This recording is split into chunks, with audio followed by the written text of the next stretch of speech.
flowers and the trees till you're up to your knees in love. There's a tree house in the meadow below the mountain peak, the perfect place for lovers when they play hide and seek. There's a covered bridge at Cripple Creek where the horses always stop. Between the tree house and the covered bridge, that's how Mom won Pop by making love in the country where skies are blue. All you'll be dreaming of are the birds and the bees and the flowers and the trees till you're up to your knees in love. There are roses on the trellis and the scent of new mown hay. The clinging vine is jealous on the fence across the way. There's a great big yellow moon above and a breeze to sing a song. Between the roses and the yellow moon, a fella can't go wrong if he makes love in the country where skies are blue. All you'll be dreaming of are the birds and the bees and the flowers and the trees till you're up to your knees in love.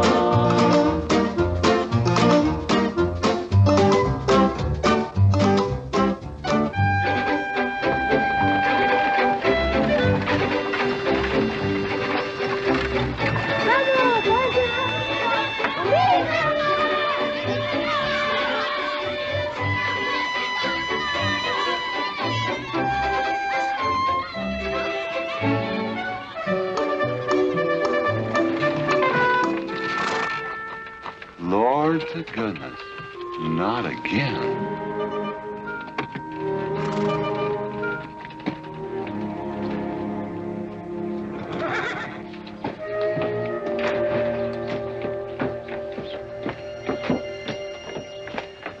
Howdy, Drago. Morning, Curly. Makes 7 times this month he come home swoggled. 6. 7? 6. Once was his birthday. That don't count. Give me my bucket whip. Didn't have anything for breakfast but 2 raw eggs and a mug of honey. No. Curly, Yes, boss. don't say it's a fine morning or I'll shoot you.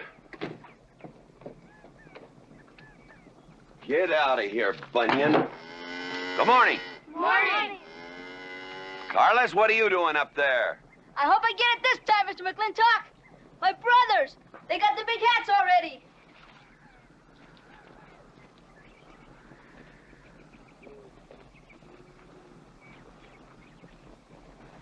All right, let them have at it.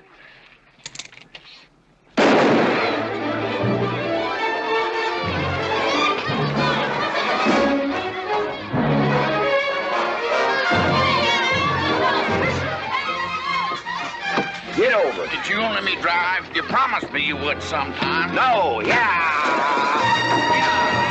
Boss, you better watch that turn onto the road. You're gonna kill both of us one of these days. Thank you, Mr. Boss.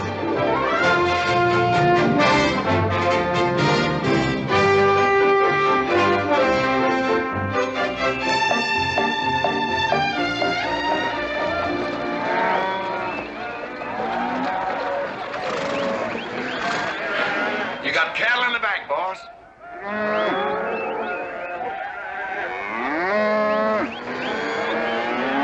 Yeah. Give it up. Yeah.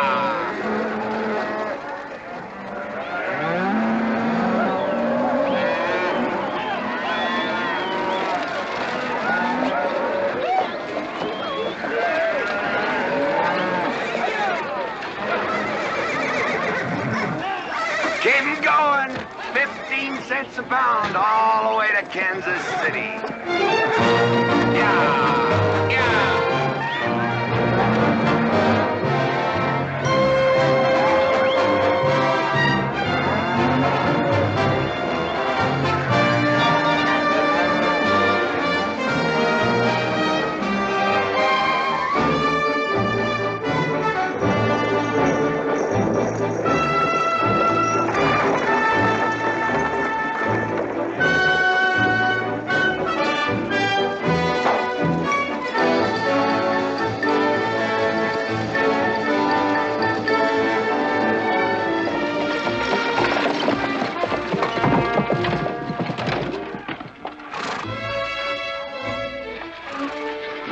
There's one old pensioner I wished you would pass up.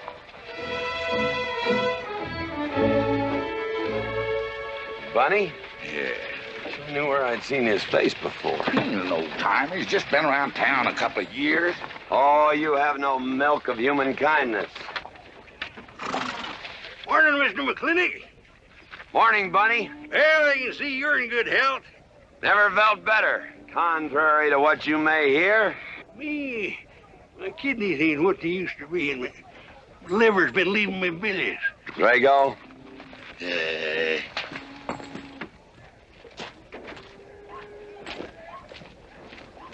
Hello, Ben. Hey, McLintock. Drago, throw that in the buggy. Yes, sir. It's a scrubby bunch of Sooners, huh? They are at that. But it ought to make Douglas happy, lining his pockets with land fees. What are we gonna do? I don't know what you're gonna do, Ben. Me, I do nothing. 200 families. Quarter of beef a week per family. If they last 2 years, that can be a sizable number. I got 20 head to 1 of any other brand on the Mesa Verde. I'm not hollering. Some of us haven't got all the money in the world. Some of us ain't old and tired and feel like being put upon. You interest me, young Ben. Go on. So the first time I find one of our hides wearing our brand hung on one of them settlers' fences, I aim to kill me a plowboy. You do what you want, McLintock. We'll do what we want. Fellas my age generally call me GW or McLintock. Youngsters call me Mr. McLintock. All right, Mr. McLintock. Not because I'm afraid of you. You're the big he-stud of this country. And I reckon a fella my age should call you Mister.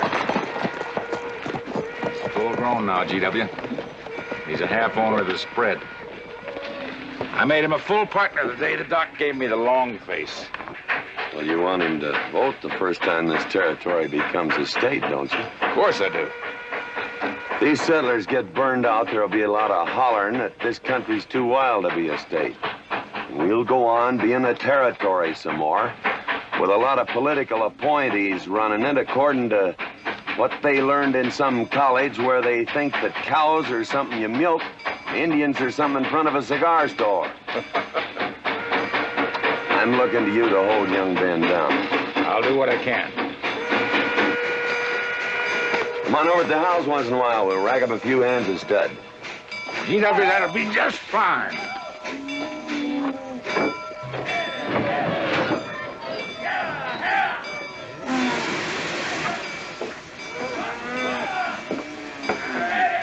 It's a nice morning, ain't it, boss? Everybody's entitled to their own opinion. Like that again, eh? Here's something that'll cheer you up. About 1,000 head. I figure they'll bring about 1,250. They're not as fat as I'd like to ship. They all off the North Range? Yes, sir. Settlers. Every one of them with a plow and a Bible. Not the slightest idea what the range is for. Drago! Drag out that hog leg. Yes, sir. Give me some attention. Yeah! People! People! People! People!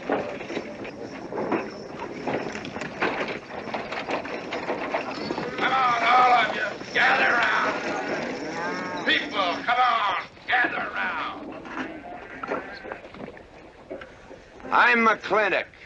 You people plan to homestead and farm the Mesa Verde.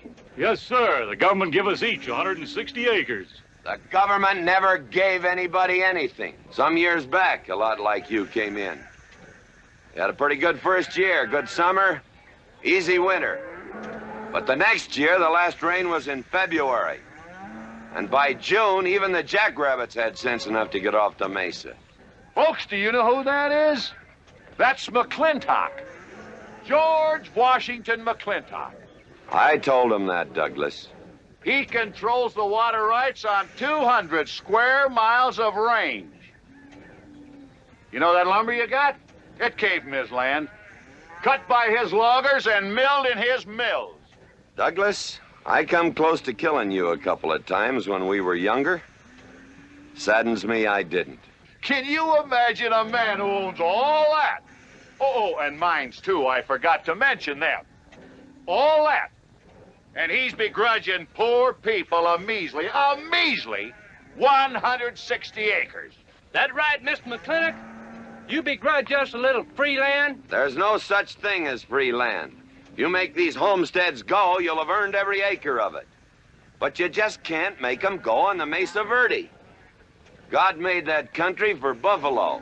Serves pretty well for cattle. But it hates the plow.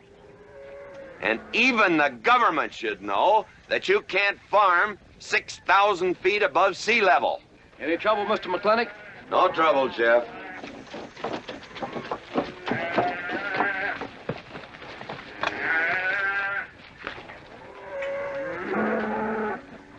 How about you, Douglas? Douglas? Just plain Douglas, eh? And you call him Mr. McLintock. Why?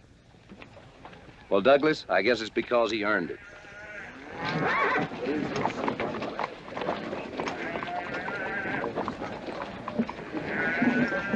Mr. McLintock? Yeah? I'm a good hand with cattle, Mr. McLintock. I'd like a job. Well, you look strong enough. You come in with those Sooners? Well, yes, sir, but we don't have a homestead and... Can't use you.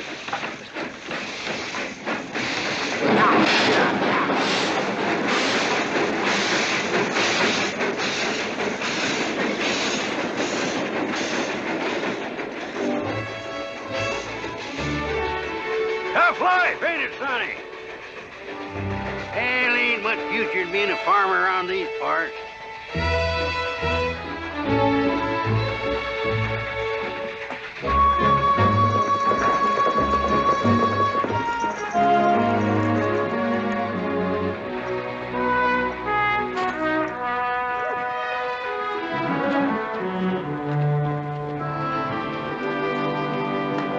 Ladies, this is the finest Chantilly lace available anywhere. Chantilly, Mr. Birnbaum.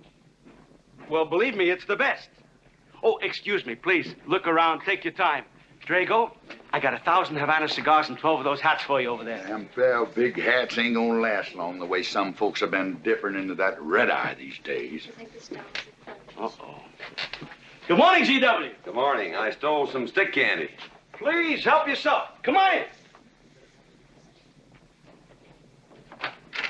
Davy, you can forget about saddling up the horse. Come in here. Problem? Yes.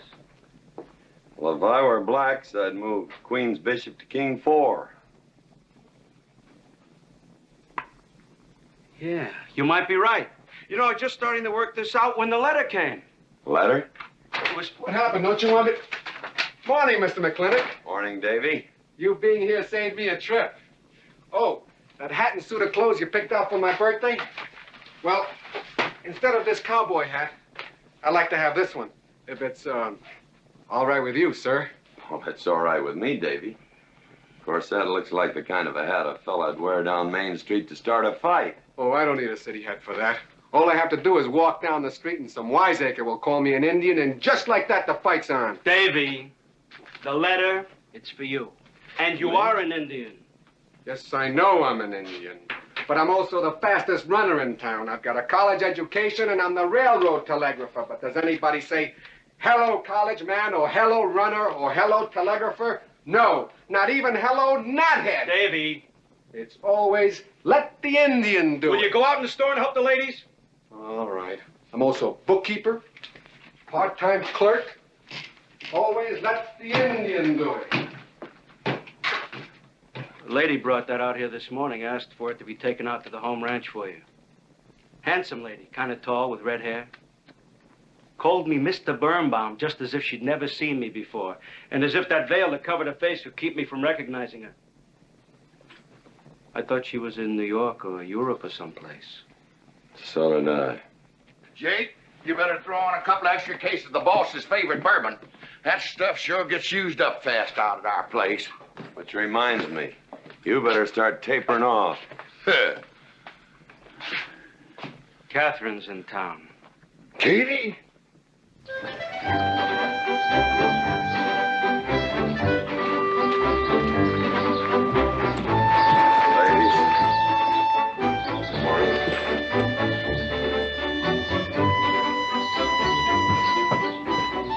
Mr. Clifford. Morning, Mr. McLintock.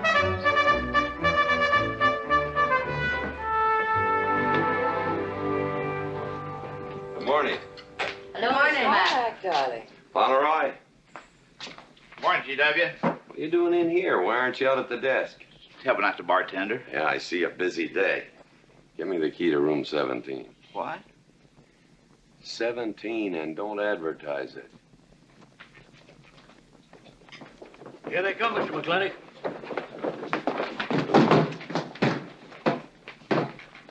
Set 'em up. Here, whiskey. Day off? Off day. Wonder what he's so preoccupied about. Haven't you heard? No, what? Katie's back in town. Katie? Yes, dear. The social arbiter. Well, hi, Sonny. Good morning. Oh, He sure is a polite one. Mr. McLintock, I don't want to bother you. I'm sorry, boy. I told you, no job.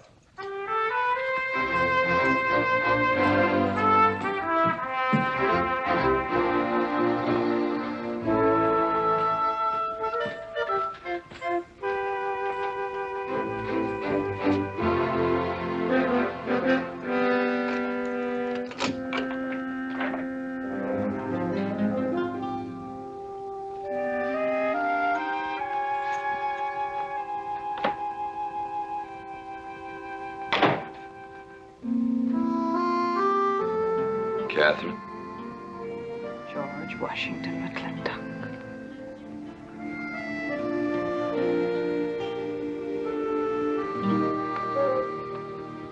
I thought you'd want this.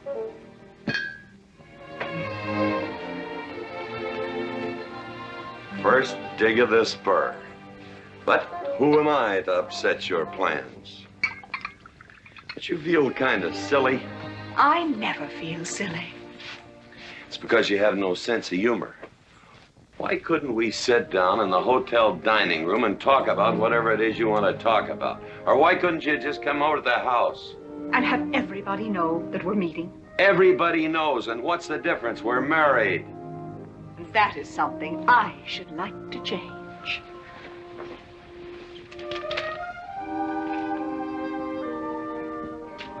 You know the answer, Katie. That isn't why you sent for me. Let's get to the rat killing. Oh, that's just the kind of remark that's always endeared you to me. Let us open the discussion. Very well. Our daughter is coming home in a few days. Rather, she's coming here. It was just a slip of the tongue that made me refer to this ugly hamlet as home. Our daughter. Is it so hard to say her name? It's Becky. Rebecca! I hate that name. Anyway, she's coming home. And I hope to persuade you to let her live with me. Part of the time in the capital, part of the time in New York, and, of course, Newport during the season.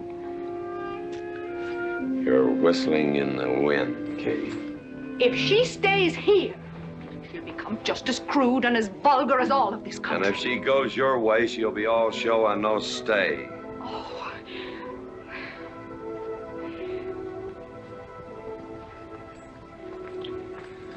No go, Kate. I hate you. Oh, how I hate you. Half the people in the world are women. Why does it have to be you that stirs me? Animal. That's the story. I saw your picture in the paper at the governor's ball. You were dancing with the governor. At least he's a gentleman. I doubt that. You have to be a man first before you're a gentleman. He misses on both counts.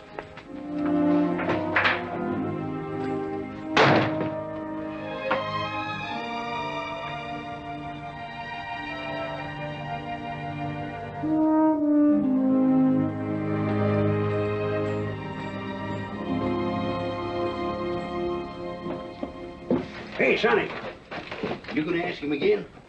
Nope. Hey, boy, you got a pocket of pride. You got a bag.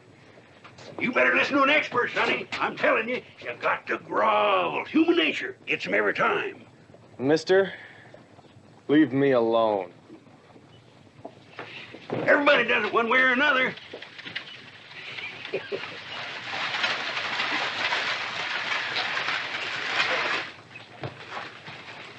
About that job, Mr. McLintock. I already told you, son, I've got no need for farmers or use for them. Just 1 minute, Mr. McLintock. My father died last month. That's how come we lost our homestead. I've got a mother and a little sister to feed. I need that job badly. What's your name? Devlin Warren. Well, you got a job, son. See my home ranch foreman. He's over at the corral.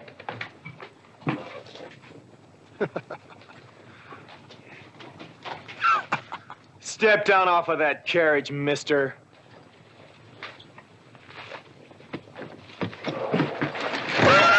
Hold that hog leg. I've been punched many a time in my life, but never for hiring anybody. I don't know what to say. Never begged before. Turn my stomach. I suppose I should have been grateful you gave me the job. Gave? Boy, you got it all wrong. I don't give jobs, I hire men. You intend to give this man a full day's work, don't you, boy? You mean you're still hiring me, Mr. McLintock? Well, yes, sir. I mean, I'll certainly deliver a fair day's work. For that, I'll pay you a fair day's wage. You won't give me anything, and I won't give you anything. We both hold up our heads. Where do you live? The settlers' encampment, down by the mine.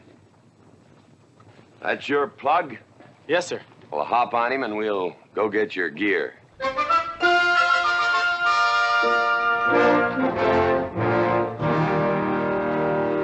Yeah! Yeah!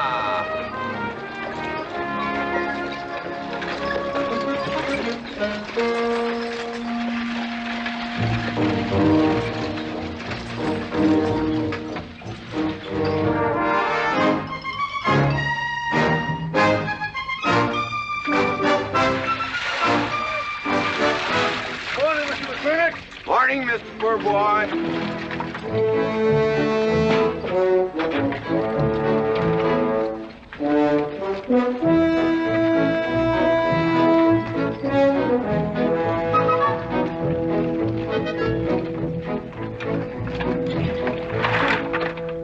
I'm sure that all you fine people are interested in knowing just what portion of this new land will be your new home.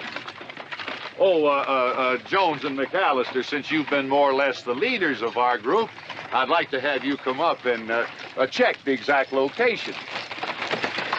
Won't be a minute, sir.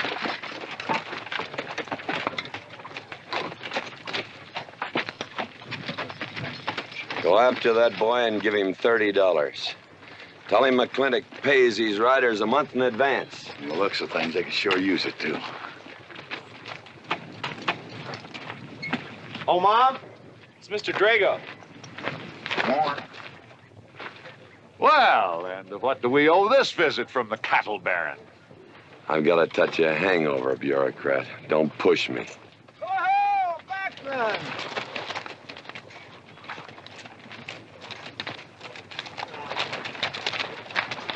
Say, those are Indians.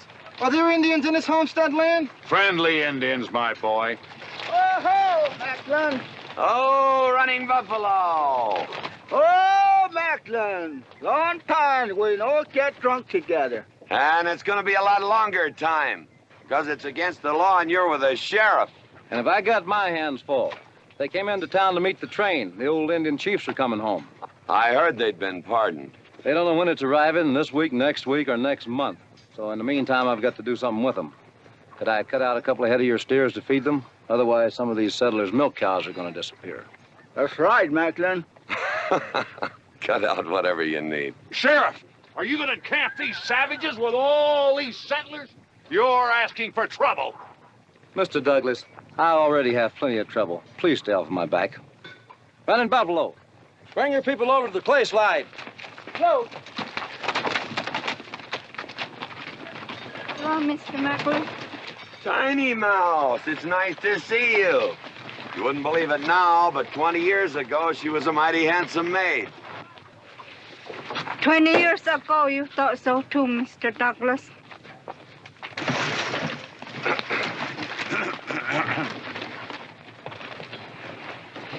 It was just like this. I had a dead beat on old running buffalo, and my sharp 50 caliber misfired. I was back in that trouble in the 40s. Remember? I remember. Hey, you want to tell you something come directly from heaven? No.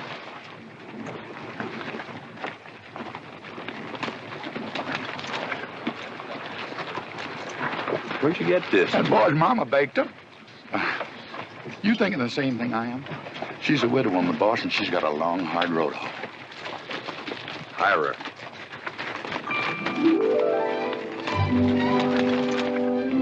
I always said you had a heap of sense.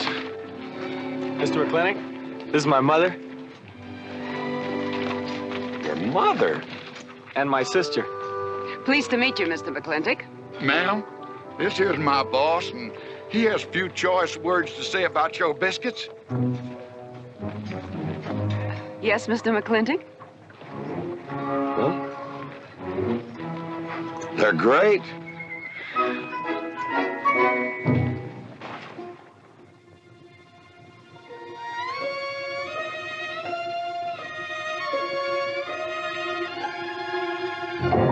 Well, you old can-knees reprobate, how about it? Fire me? I'd kill myself. I'm not talking about firing you, I'm retiring you. You've been rustling food for us for 30 years. We're gonna put you out to pasture. All you'll have to do is give advice. Be one of the family. I'd kill myself. I may save you the trouble. But, Ching, you kill yourself, I'll cut off your pigtail, and you ain't never gonna get to heaven. I'll be one of our family. I give you my solemn word. Pretty clumsy family. Drink too much, get in fights, yell all the time. Cut off his pigtail. All right, I'll be one of our family. Giúp lấy đó. Phải là giúp lấy đó. Giúp lấy đó, hai. Cảm ơn.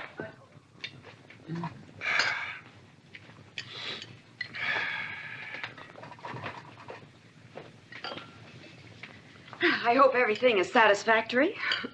This is such a big house, it'll take me a while to get used to things. Now, please don't hesitate to tell me if anything is wrong. No bird's nest soup. Otherwise, just fine. Everything went nicely, finally. Fine. ma'am? Best apple pie I ever had. Curly's right, ma'am. Hated to leave that last bite. Shall we celebrate with a drink? Carlos, come in and help me with the dish. Alice, you want to help too? Yes, Jacob. All right, pitch in. Now, I'll wash and you kids can dry. Is that good here?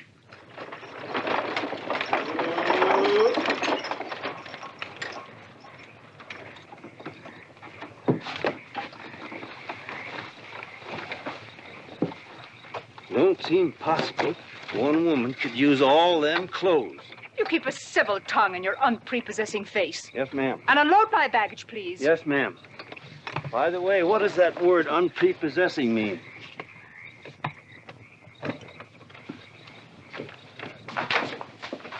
Miss McLintock. Oh, hello, Carlos. Run and help the driver with my luggage. I couldn't trust anyone else in this house to do anything correctly. Luggage? Give him a hand, Curly. Yes, boss. Mr. McLintock? Are you moving back in? Yes, but nothing has changed except my place of residence.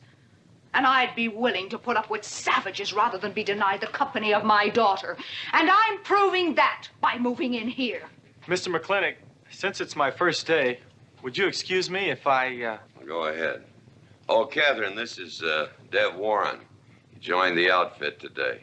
Please, ma'am. Thank you. Well, how refreshing. A polite young man here.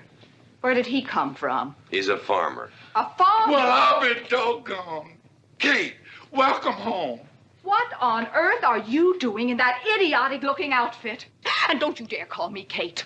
That's my butling suit. I'm butling for the boss. And I'm sorry, Catherine. That Kate kind of slipped out from the times I remembered you as being nice people. Oh. Are you going to stand there with that stupid look on your face while the hired help insults your wife? He's just ignorant.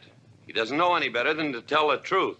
And I can't help this stupid look. I started acquiring it as you gained in social prominence. Mrs. McLintock, where do you want I should...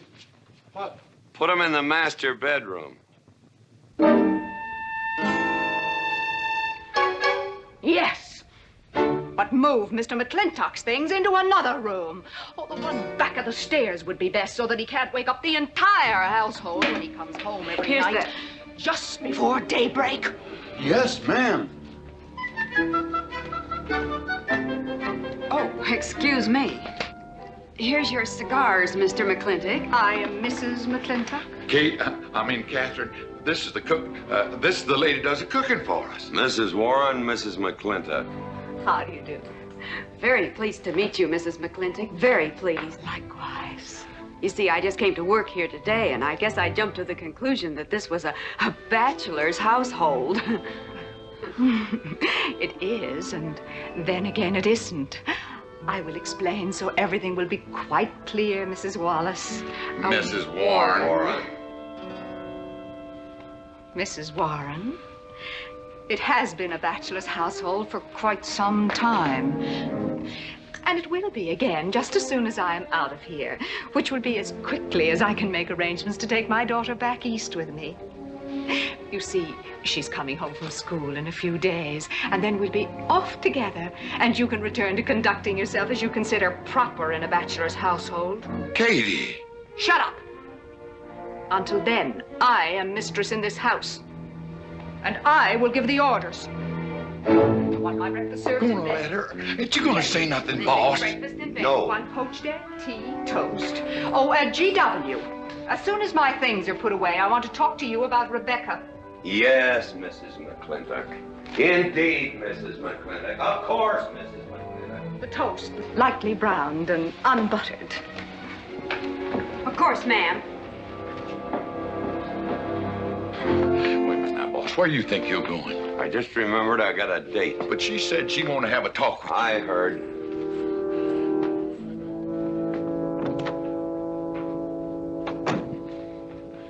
Good evening, Lem. Evening, Mr. Mack. Yep. Say, Mr. Mack, what does unprepossessing mean? I was called that once, Lem. Looked it up in the dictionary. It's best you don't know what it means. Uh-huh. Thank you. You're up.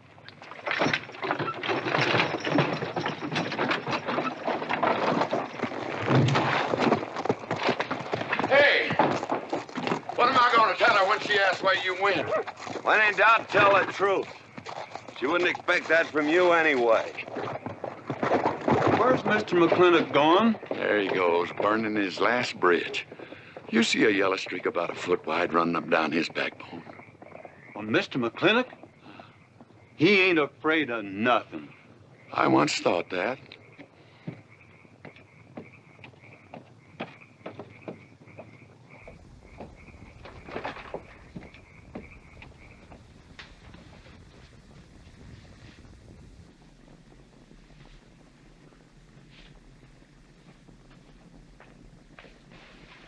Drago?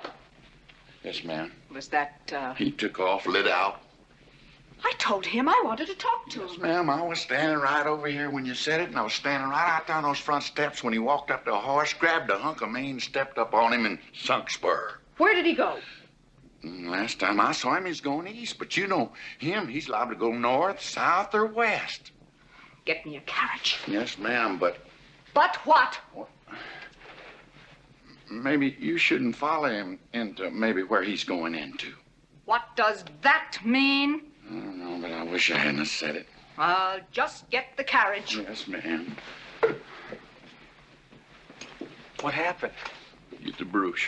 Baruch? Hitch it up. She wants to go to town. But Mr. McLintock never said anything to me about it. Look, young fella, I'm the ramrod around this place, and you better start giving me a yes, sir. You're gonna get the roof of this house pulled down on your head. Yes, sir.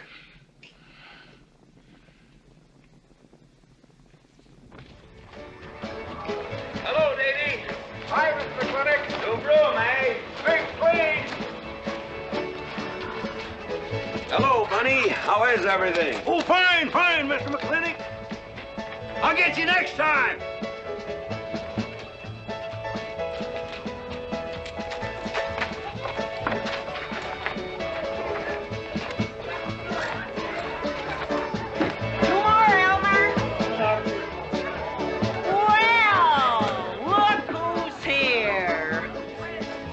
What'll it be, Mac? Same as usual? Ladies. Evening, GW. Jake? Wrong move. What? Chess problem. Queen's in danger.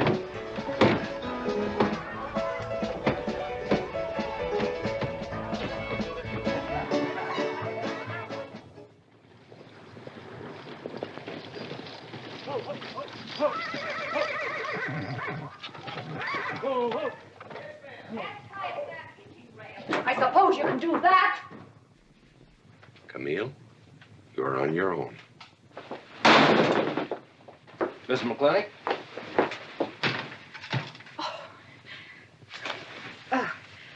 I'm Camille. Camille Reedbottom. I'm learning the game of chess. Thought it would give me something to pass the time. See, I have nothing to do all day long. I just remembered something.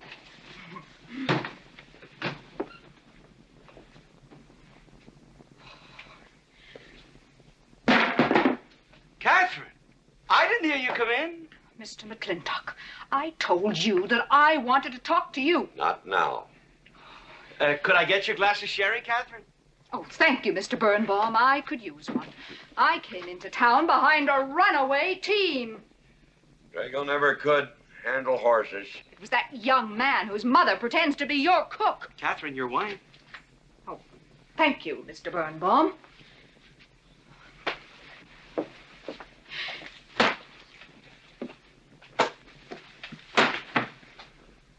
Now, Mr. McLintock, we have an awful lot to talk over. First thing I learned about Indian fighting was to wait for daylight. What has our conversation got to do with Indian fighting? Indian fighting is good experience for our kind of conversations. Oh. It'll wait, Catherine. Evening, Sheriff. Mr. McLintock, we had quite a ride out here. Oh, I finally got that team settled down. It's your move. No, it's your move. I just castled. Oh. Now, look here. You're not going to sit here all night long and play chess when the matter of our daughter remains unsettled. I am going to remain here and play chess, and the matter of our daughter is settled. She stays. Oh, such stubbornness. Catherine, your hair. Oh, it is a mess after that awful ride. No. It's just that I haven't seen you for a long time. And it seems to me the last time I saw you, your hair was a little darker, no?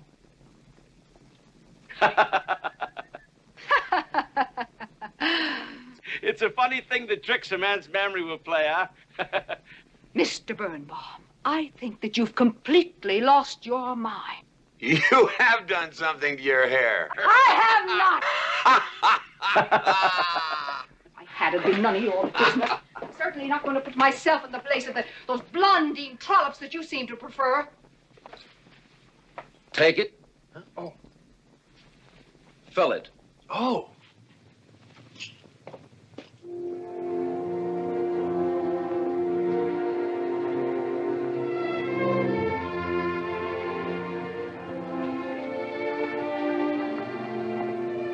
Good morning.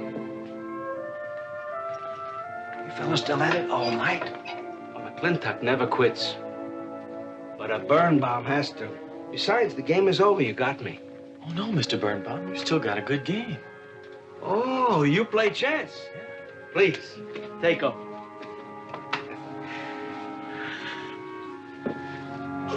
Pretty good. Fair. Well, looks like I won't have to come into town always to get a game. Remember, I'm a bad loser. It's your move. Yes, sir.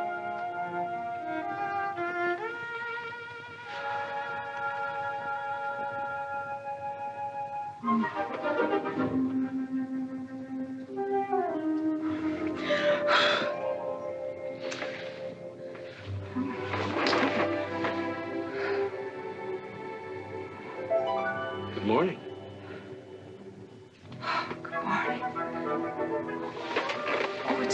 It's not morning already. Mm-hmm. Cup of coffee? Oh, yes, thanks, Jake. You're welcome, Catherine. Got any cream? Canned cow's milk. That'll do. Good old condensed milk. That reminds me. I was cleaning out my desk the other day. I found something I wanted to return to you.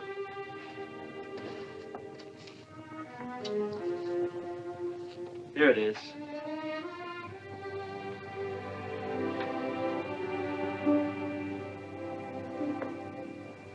It's a medal. Remember? From the President of the United States of America to First Sergeant Michael Patrick Gilhooly for bravery above and beyond the call of duty.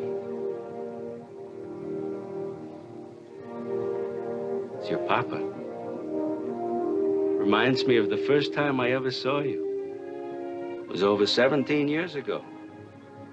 You walked into my store, not much bigger than the bundle you were carrying. And in the bundle was the most beautiful baby I ever saw. And was she hungry? You walked all the way from Superstition Creek just to trade me that medal for a case of canned milk. GW was off somewhere as usual, fighting Indians. Sheriff! Sheriff Lord! Well, have you seen the sheriff? Kind of early for him. To try his house? Why didn't I think of that? Looks like Birnbaum's is open. Maybe somebody in here knows. So there you are, Sheriff. I told you you were headed for trouble. Trouble? I want to know by whose authority you let those Indians stay in town. Those savages are wards of the government, and I am the representative of I that told Sheriff Lord that he could put him up down by the clay side. Because the town's named after him, he thinks he owns it. Well, you check the books in the recorder's office, and you'll find I do own a fair piece of it. Agard, if you knew anything about Indians, you'd know that they're doing their level best to put up with our so-called benevolent patronage, in spite of the nincompoops that have been put in charge of it. Those Indians need my permission to leave the reservation. Those chiefs have been giving orders all their lives. It's pretty hard for them to understand that they have to hold up their hand like a schoolboy in a classroom. The law is very clear. I told you you'd get no satisfaction from these people. But we'll get the girl back. Girl? The girl the Indians kidnapped. But don't worry. I armed the settlers and set them to rounding up those red devils. What is this about a girl? Millie Jones, one of the settlers' daughters. The Indians kidnapped her. That's ridiculous.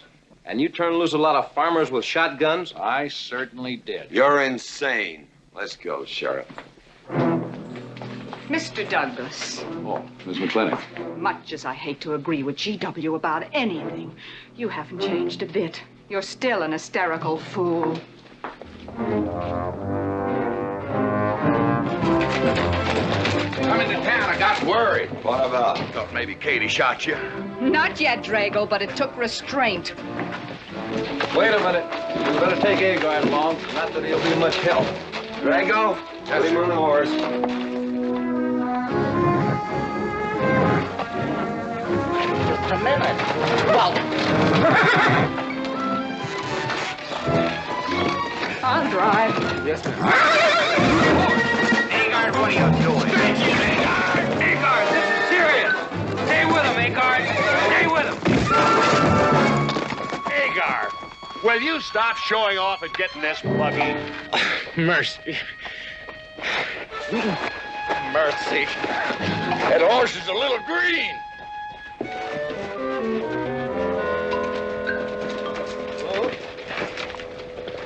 Let's go. Yeah.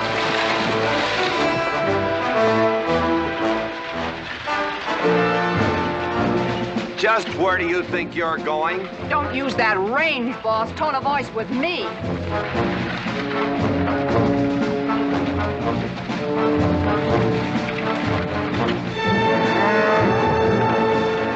Carter! Headed for Mr. Poor Boy's mine. Mount up some riders. Right, boss. You heard the man.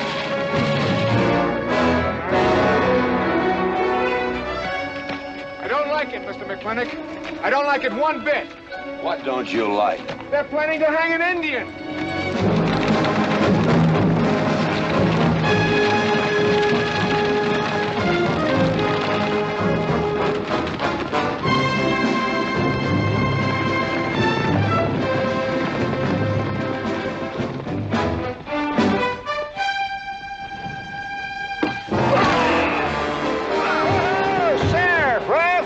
Where's the whiskey? Hold that! Not so fast, Mr. Boss of the whole country. Unless you want to wear a big hole in your middle. How long is GW going to let that cheat-chalker push him around? That cheat-chalker has a sawed-off shotgun. How do you know she didn't wander off someplace or meet some fella or something? What are you saying? That I didn't raise my girl right? That she'd wander off all night with some man? There's a lot of things I'm not saying to you, mister. Well, you got a sawed-off shotgun in my middle. But how do you know this Indian had anything to do with it? She's gone, ain't she? She's gone. Pa! Pa! I'm over here! Pa! Been looking for me, Pa? Where you been, gal? Young Ben took me for a sunrise ride, and the horse wandered away. You come down over there. But, Pa! She's telling the truth, Mr. McLintock. We wasn't doing nothing. Well, that's not important right now. The important thing is that you don't draw that hog leg, or this will be worse than Dodge City on Saturday night. You get on, back to the wagon. I'll tend to you later. Now for this young whippersnapper. Now, no harm has been done. And young Ben here is one of the nicest boys in the territory, so just put down that shotgun and I'll let's teach forget him to fool with Mike. Now, we'll all calm down. Boss, he's just a little excited. I know. I'm going to use good judgment. I haven't lost my temper in 40 years. But, Pilgrim, you caused a lot of trouble this morning. Might have got somebody killed. And somebody ought to belt you in the mouth. But I won't. I won't. The hell I won't.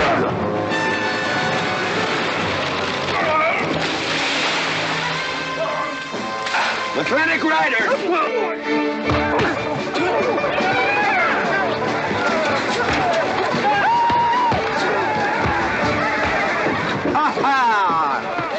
Oh, Markland! Hey, Buster! Remember me?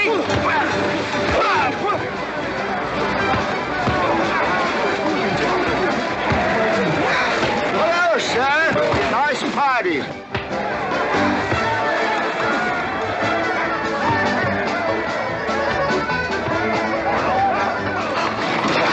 Do you think you oughta? I ought to what?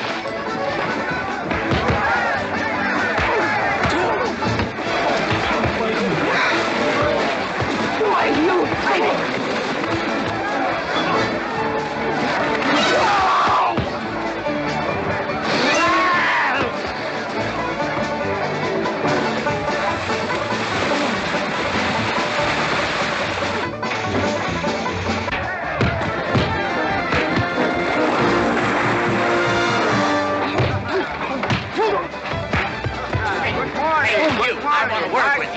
Hey, just a minute. What do you do? My glasses. Hey, now stop this or you'll be sorry.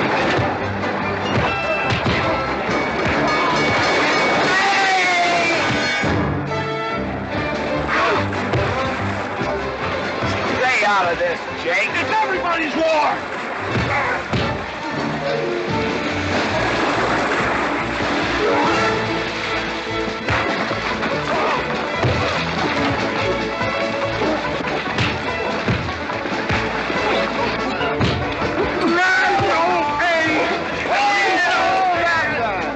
Where's the whiskey?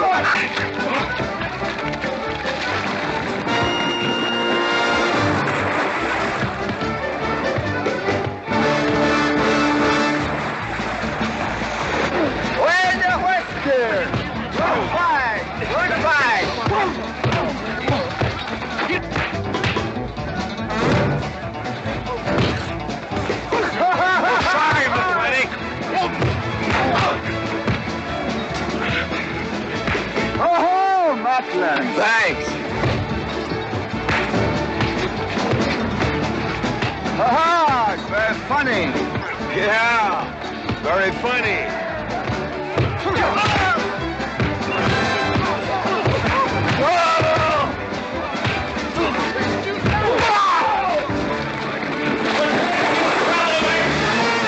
Guys, Mr. Douglas, I'm sorry.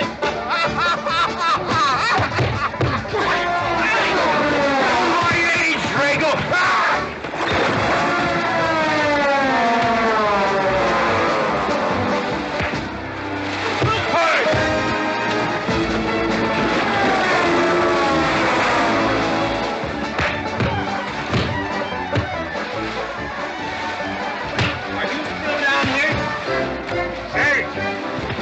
Horse wandered away, huh? Honest, Mr. Jones, honest.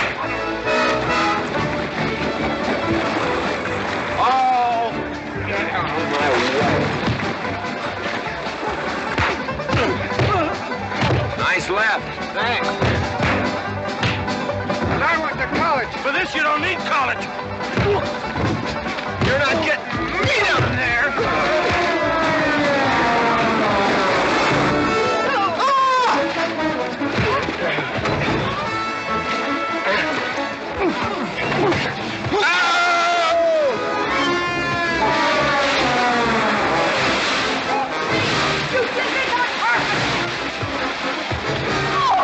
Why, McLintock, you big...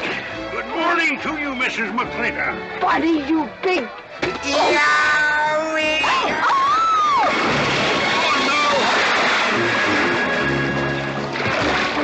G.W. McLintock, you big big clumsy! Well, it's pretty hard to control yourself.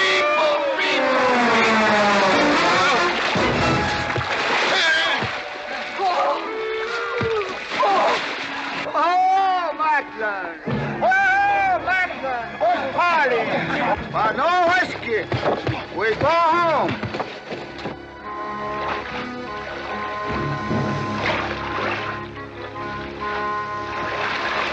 You and your friends! Well, we at least saved your hat.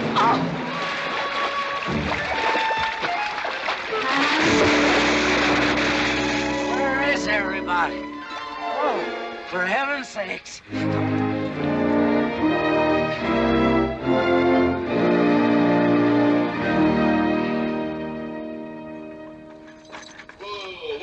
Drago, will you never learn how to handle a team? Yes, ma'am, I'll sure try. I'll tell you that now. Try me family. You want to lose your pigtail? I lose face.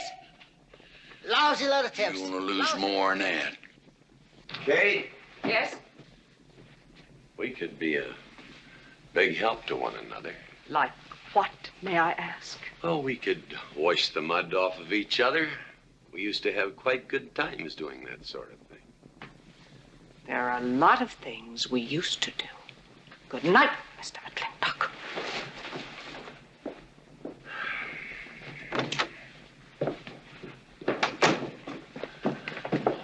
Any luck? What are you talking about? I mean, divorce. She still want it? Yeah. You know something? Women are funny. She fought like a wildcat on your side out there this afternoon. Come home, she slams the door in your face. That divorce business, is that what you get when you pay a woman not to live with you? That's about it. Some women I've known it'd be worth it. You know, if we had any moral character, we wouldn't be standing here covered with mud drinking when we should be washing. GW. Drago. Miss Warren, these biscuits. Mmm. Oh, thank you, Drago.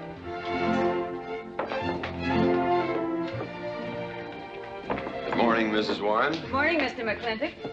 Breakfast for the boss? If that's the way you want it, Mr. McLintock.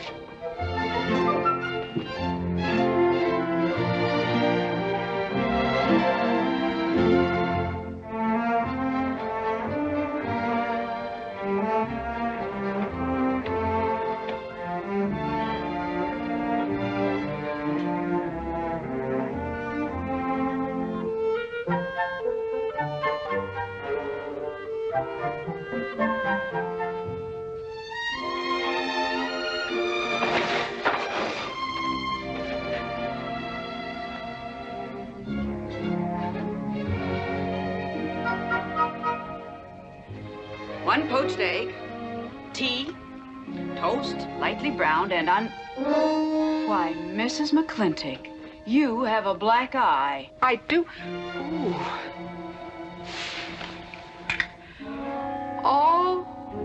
Oh, and Becky's coming home today. And that's not all. There's a little something we'd better get settled. There are no men listening now, so we can be ourselves. Oh, sure, I let you get away with all that guff the other night. But now that we're alone... When I want the opinion of the hired help, I'll ask for it. You know, you could wind up with 2 black eyes. What? Oh, I realize you had to put on that big act. We always have to just before we get ready to forgive them. Generally for something they haven't done. But you and I both know that's just to keep them from getting the idea they run things. McLintock give you that black eye? No. Nobody gave it to me. I won it.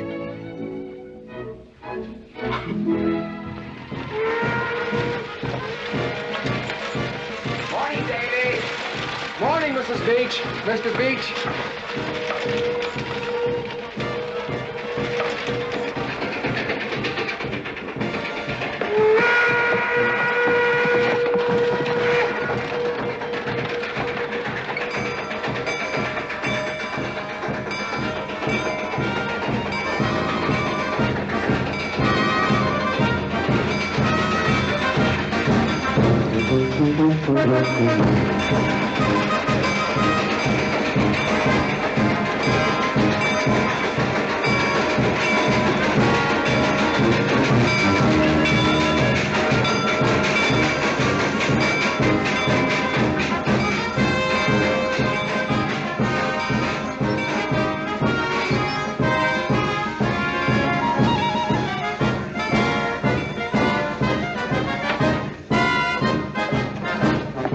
Why, Miss Becky, welcome home. Hi, Dad. My boy! Good to see you again. Daddy! Well, Daddy! It's been 2 long years. I guess I'm gonna have to stop calling you Tomboy. Oh, Becky. Mama! Oh, darling. I wasn't sure you'd be. Oh, I've been here a few days. And, oh, Becky, I've bought you 3 of the most beautiful dresses. Uncle Drago! Oh! Did you bring your old uncle a coming home present? Sure did. What is it? A mustache cup. And what did you get me? Prettiest Palomino pony that ever packed a saddle. Broke the stand, drowned, tie, and the cow. Oh! Uncle Jake! Oh!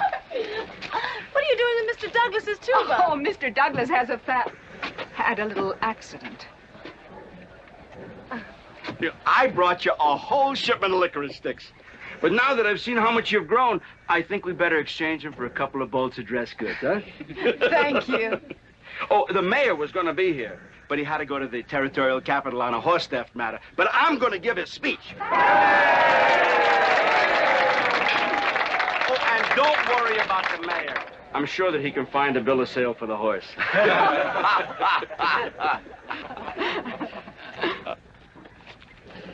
Ladies and gentlemen, we are here to welcome the fairest...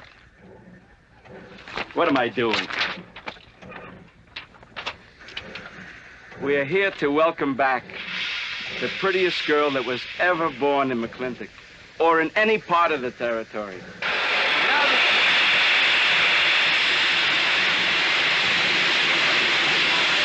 Hey, Davy! Yeah? Got something for you.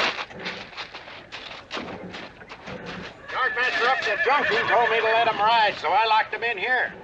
I've had my scalp a long time, and I aim to keep it.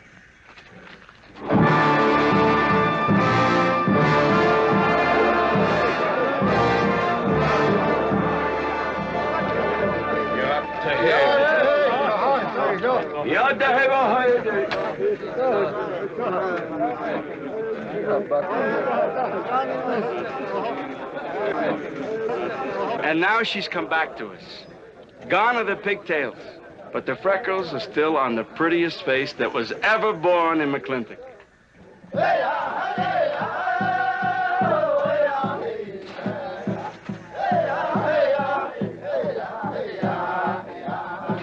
Hey, that's Puma. And it's true. The government did turn them loose. Good old Puma.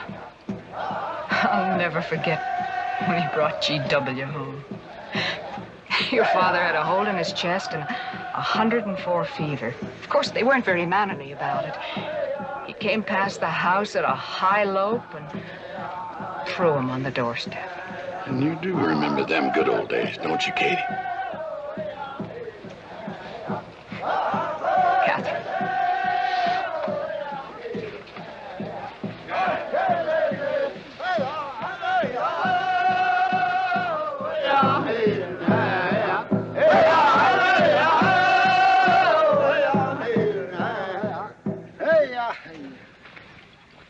Yatta my friends. Yatta Puma, honored enemy.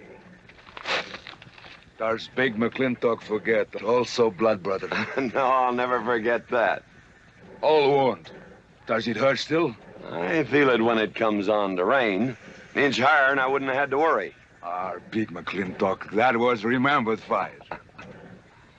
We return with news. Our people have more trouble. You see, I learned good English now, big McLintock. Learned in white man's jail. But we would have you talk our cause at government hearing. I understand that Governor Humphreys is going to preside at that meeting. Yes, Puma, I'll translate your wishes. Mr. McLintock, could I impose upon you to use your Comanche to tell these Puma chiefs... is chief of the Comanches, and he speaks English very well. Oh, well, your people will have to follow my instructions to the letter. It is the law of the land. Well, now, just a minute. Well, for heaven's sakes.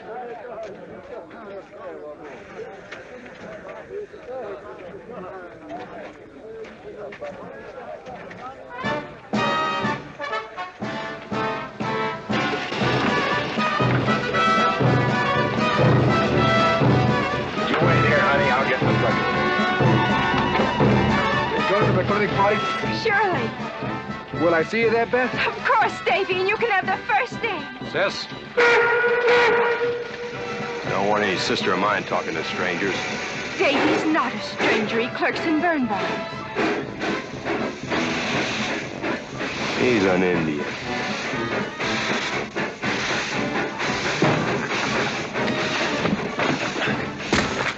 Darn you, Drago! Now look what you've done. Baby, this is Devlin Warren. He works for you, Papa. Dev, this is Miss Becky McLintock. Those are my things. Yes, ma'am. Oh, I'd have known you anywhere, Miss Becky. What do you mean? Oh, I mean, you look so much like your mother. Well, even prettier. Oh, Mr. Warren. Mother's much prettier than I am. Many a fight started with words like that. Come on, get in the boat. Hello, Ching. We got jelly pie for dinner. Oh. I'm not cooking. No, he's not. Junior! Yes, Miss Becky. You remember Junior Douglas, Mama? Oh, of course. How's college? Valedictorian, 95. Oh, congratulations. Oh, Mr. and Mrs. Douglas, we will see you at the party, of course. Oh, delighted. Well, it'll be pretty hard to keep young men away. Yes, sir. Drago? Yes, boss. Baggage all on it. GW. You remember young Junior? Oh, yes. Like father, like son. Mr. McLintock, I hope you don't think I'm being presumptuous in asking for the honor of calling on Miss Rebecca. Well, there she is. Ask her yourself. Well, thank you, sir. Ching, now I'm going to get fired. Get up out of here. Thank you, sir. Thank you. Now you know me, man. I'll see you at the party, Junior. Yeah. Yeah, what? Like father, like son. What did he mean, Matthew? Come on, Ching. Grab a root and growl. 我係佢高人，唔認真做工。我係嗰啲人，我生唔係乜嘢生我做啊？我呀，做晒錯啊！ Well, you're doing a good job, Miss McLintock. Thank you, Miss Flora. Deb, when you're finished there, go over and help Drago with the beer cakes. Yes, Mom. Deb, could you come and help me a minute?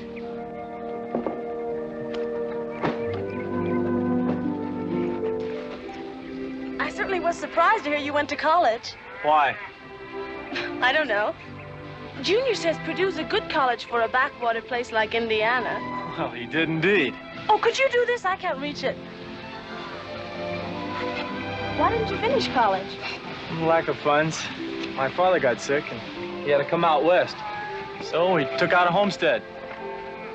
You know, your mom's sure cute. It's too bad you didn't inherit her eyes.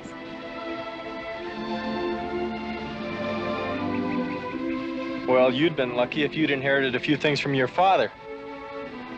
Oh, really? For instance? There's common sense, for instance. Common sense? Yeah. You don't see him being fooled by some dude like Junior Douglas. Junior's not a dude. He's nifty. This needs a woman's touch. And besides, he got a letter at college. What sport? Glee club. Very strenuous. Don't you dare hug me! Oh! I have no intention of hugging you.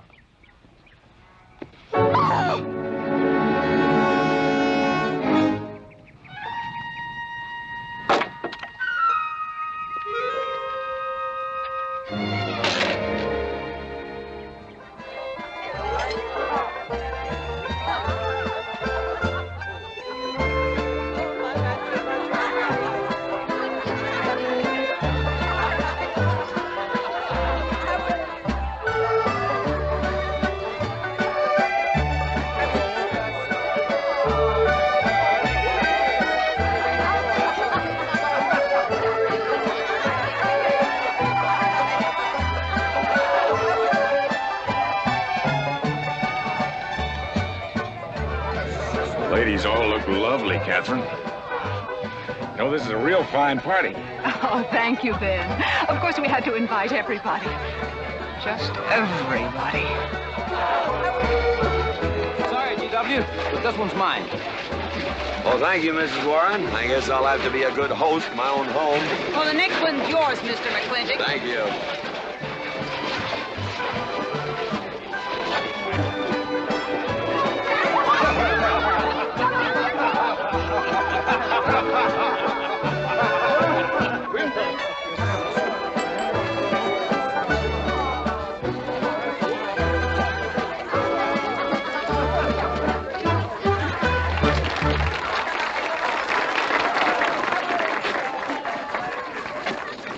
Drago, go and do what I told you to do. Oh, Katie.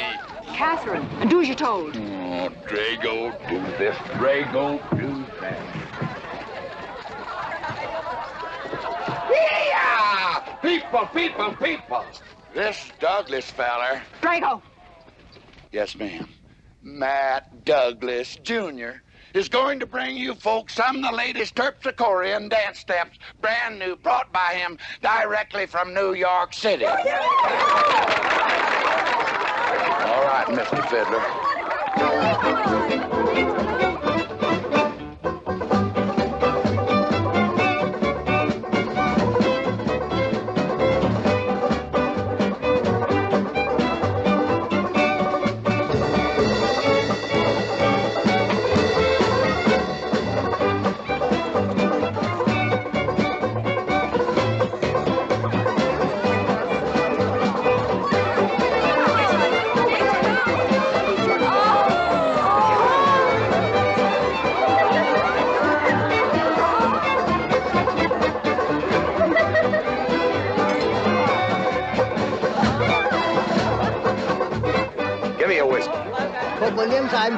What? Just turned a 10-gallon party, boss.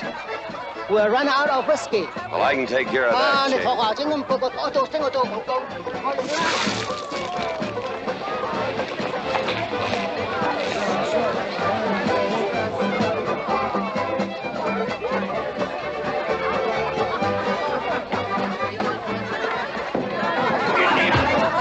Indian.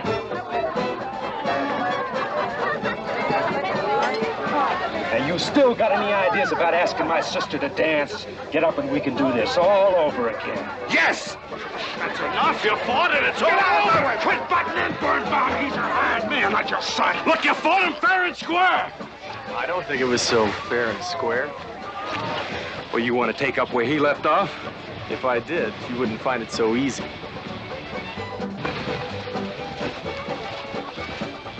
Now we've had enough of this. Well, when are you gonna quit walking away? Just as soon as we're out of sight of the party. The lesson I learned back home, don't fight in front of women. Well, we're out of sight now. So we are.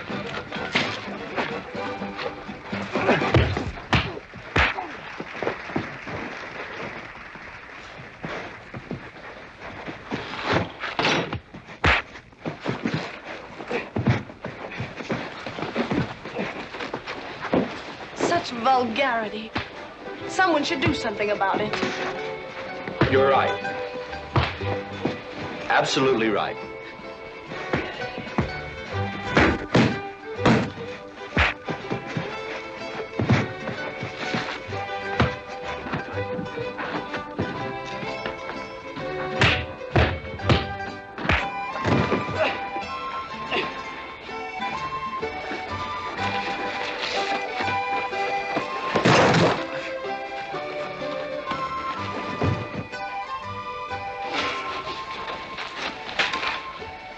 Young man? I'm all right, Mr. McLintock. Pretty fancy fighting for a country boy. 2 years at Purdue, Mr. McLintock, on the boxing team. I never thought any farmer could whip me. You sure did. Better get him cleaned up. Get him some water, Jake. Yep.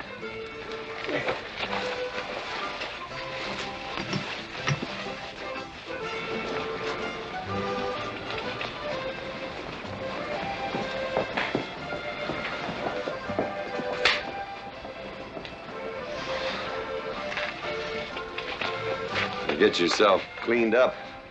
Go ask that girl for a dance. Who? Oh!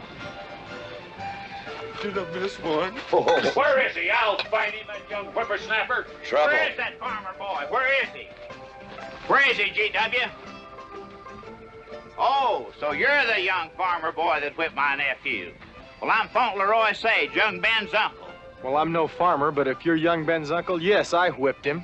And you're intruding. What's intruding mean? Butting in. Oh, so he's insulting me. Well, then I got another reason for walloping him. Besides, on account of him thrashing my nephew, young Ben. Fauntleroy, you can't get mixed up in these youngsters' quarrel. Family honor. I can't have said a farmer whipped a sage. You're twice his size. Don't let that bother you, Mr. McLintock. Mr. Fauntleroy insists. I'll just have to teach him the same lesson.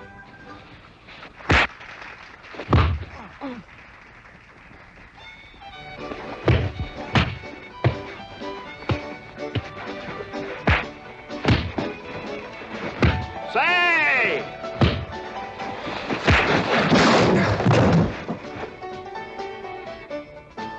Sorry, young feller. Hate to have to do that, young fella. No hard feelings. Not yet. Not yet what? I mean, that isn't all. Now, wait a minute. Fauntleroy, we're gonna make this a fair fight. Of course we are. Of course we are, G.W. There'll be none of this. I wouldn't do that, G.W. You wouldn't do... No, I wouldn't do that. And Dev, I don't want you kicking Fauntleroy in the knee. He didn't do no such thing. And none of this nose twisting. He's all yours.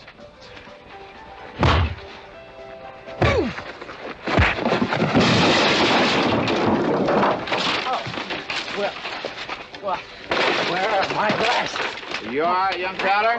Ouch! I'm all right. This Indian agent will stop stepping all over me. I beg your pardon. G.W. You're just funning me. But I want you to know that boy fought me a fair fight. Well, I'm glad to hear that, Fauntleroy. Here's my uncle. Fauntleroy, what have you been doing? I hope my uncle didn't bother anybody. No bother. I think we'd better join the ladies before they get curious. Drago. Fauntleroy, let's line them all up for a do-si-do. Jake, you think tincture of arnica would help? Could be. Used to help you. Gentlemen, to the medicine cabinet.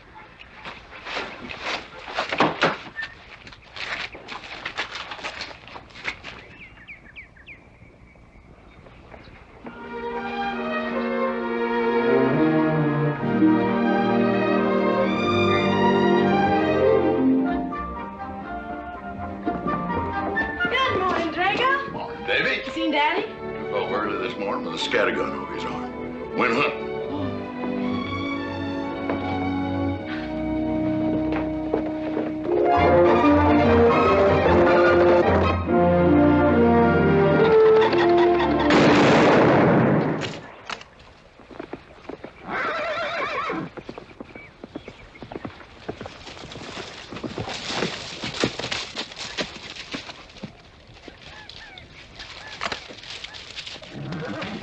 Morning, Daddy.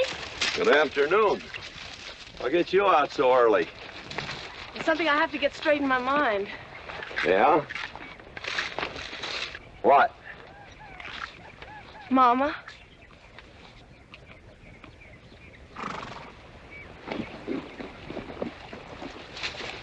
Why'd you and Mama stop living together, Daddy? Why'd you separate? Aren't you going to answer me? No, It's sort of my business, I think. I don't. Is it another woman? Usually is. At your age, you always know what's usual. Is it Mrs. Warren? Becky, I don't want to start laying the law down your first day back home. But I'll have no more such talk. First time I ever saw Mrs. Warren was last week. She has a job here at which she's very good.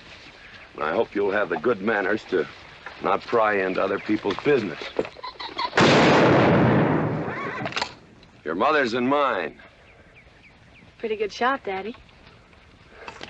Oh, I can understand your trouble. Mama's often so, well, so petulant. Petulant? You learned a lot of words back east, Becky. Wish to God they'd have taught you some meanings. You were only about 6 months old when your mother stayed alone with you in a sod hut under 8 foot of snow, while I moved the herd 300 miles south to try and save it. Saved about half of it.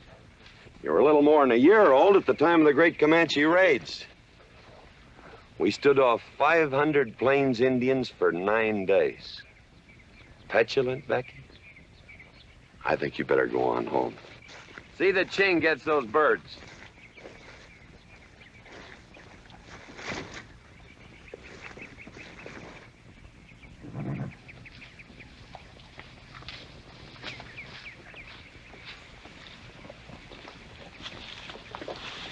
Becky, come here.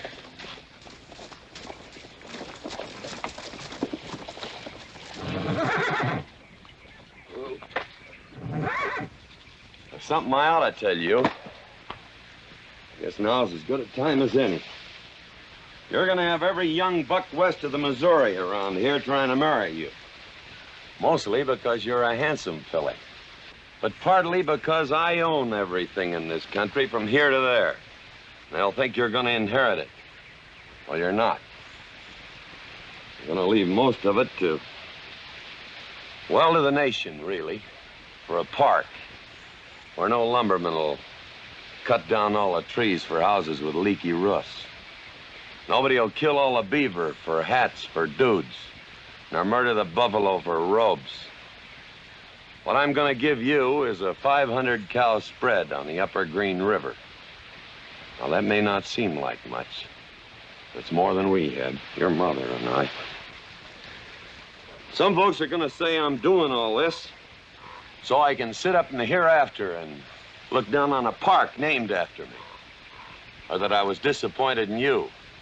Didn't want you to get all that money.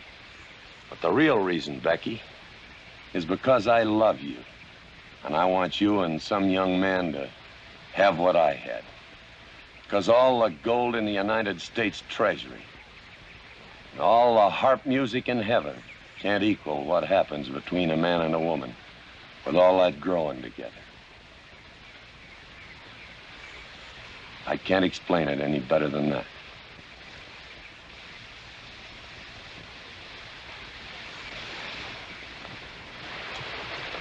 All right, Daddy. Becky.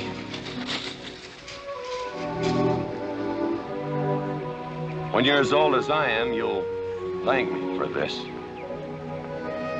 Daddy, I'm full grown. I wasn't worrying about me. I I was thinking about you and Mama.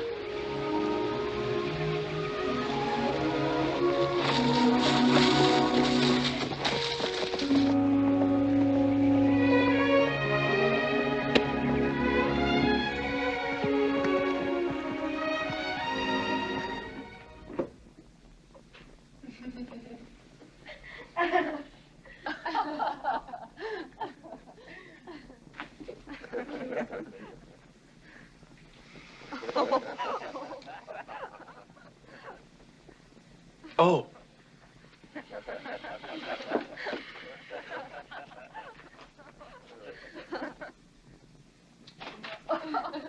Well, sir, all three of them fell right out of the carriage. Well, it's getting rather late, Becky. It's bedtime. Oh, Mother. He brought this. He must have intended to use it. Oh, well. Sing us a song. Well, if you really want me to. Gosh, I haven't played in You quite know just right for me. Sure. It's the rage now. Oh. Oh. Dev, what are you doing? Oh. I just thought I'd get another cigar. Well, you've got one in your mouth and two burning in the tray. Not move. Fellas want me to play all the time. You're cuter than a baby steer, and softer than a mouse's ear. I want the whole wide world to hear. You're just right for me. You're sweeter than... Oh, no, not that rhythm, Junior. Do it the way they do at the plaza. I know the words. Sure, Becky. Will you sing with me? Of course. All right. I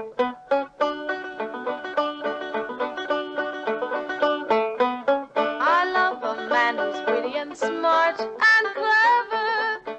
It's your move. Oh. Oh, Deb, you're playing like an amateur. Let's call it an evening. I'd like to know where your mind is tonight. You're sweeter than the early spring, or bluebells when they start to Pretty good. ring. You Voice like her father. feel like a king. You're just right for me. Sweeter than honey, finer than wine. I'm sure they found you on that honeysuckle vine. I would melt in your embrace. You disappear without a trace. To die like this is no disgrace. This is the time. This is the place for you. Just Right for me.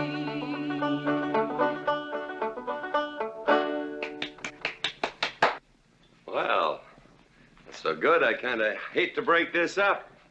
But we're going to have that Indian hearing tomorrow morning. Sir, about our conversation earlier this evening, I believe I'd better apologize. Yeah? Yes, sir, I've been thinking it over, and when I called you reactionary, well, that's merely my generation's term for your generation. It's nothing personal, sir. Oh, really? Well, good night, sir. Good night, Miss McLintock. Good night, and do come again. Good night, Draco. Night. Boss? What does reactionary mean? Me, I guess. He says that anyone that wanted to sell at a profit was a reactionary. Was we reactionaries back in them days when you was selling beef cattle for 6 cents a pound on the hoof? Well, no use arguing with him. College boy.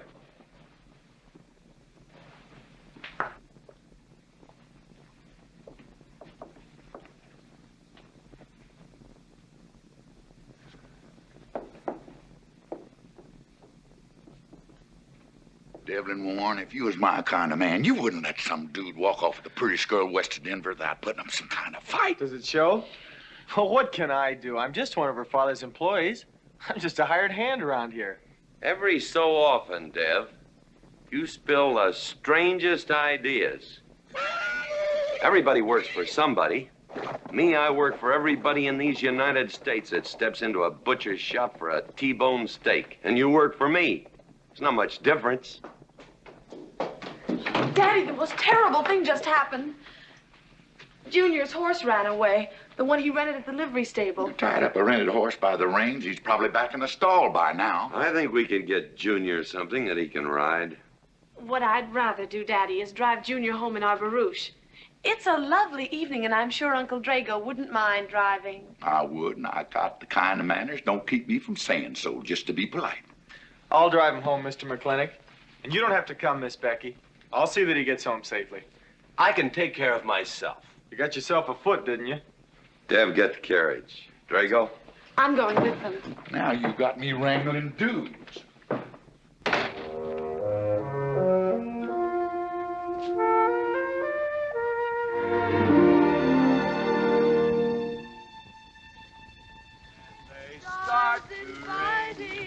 You make a man feel like a king. You're just right for me. Miss Becky, somebody better help me watch the road. You know, I'm new around here. Might take the wrong turn off. Devlin Warren, you know there isn't a turnoff between here and town. You disappear without a trace. To die like this is no disgrace. This is time. This is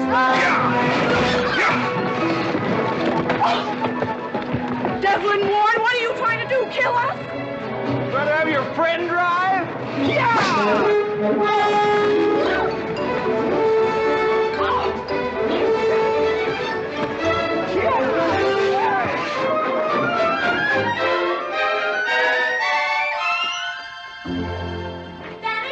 Daddy, I have never been so humiliated in my entire life.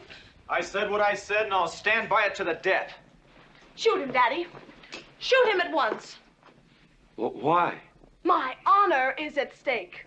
Well, now, Your Honor. Absolutely. He impugned my honor. Impugned? What does that mean? Slander. He slandered my honor. He did? I said what I said, and I'll stand by it to the death. He admits it, see? Shoot him. Well, what is he admitting to? Why, he called me a... I won't even repeat the word. I didn't necessarily call you anything, but I said what I said, and I'll stand by it to the death. Well, just for the tally books, what did you say? I said that any girl who would permit a man to kiss her before they're formally engaged is a trollop. He said it again. Shoot him. Now, hold on. No, don't hold on. If you're my father, if you love me, you'll shoot him. Well, I'm your father, and I sure love you. So? Oh, you shot him. You really shot him. Hey! He dies. If he dies, he'll be the first man ever killed with a blank cartridge. We use this to start the races on the 4th. Hey! I'm on fire! Oh, you poor dear. Poor dear? You'd have had me shot in cold blood. But it didn't happen. Yelling I insulted you and all. What you need is a good spanking. Dev! Daddy! Leave me out of this. Well, I think I'll give you what you deserve. You wouldn't dare! Oh, wouldn't I? You'll think next time before you have someone shot. And this kicking and yelling isn't gonna help you. Don't! Oh, Daddy! Wait a minute! Daddy! Oh, Daddy, help me! Don't! Daddy, Lord, I hate you! Mommy! Oh, G.W., was that a shot?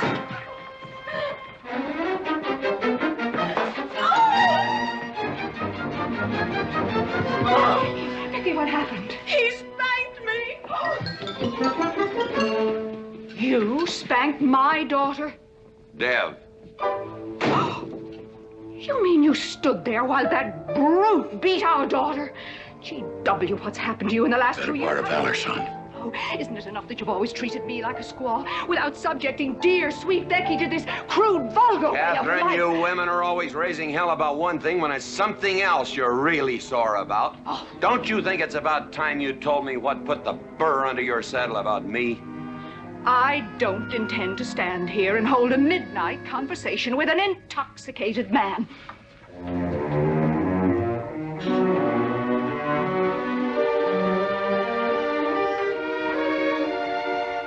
And I am not intoxicated. yet.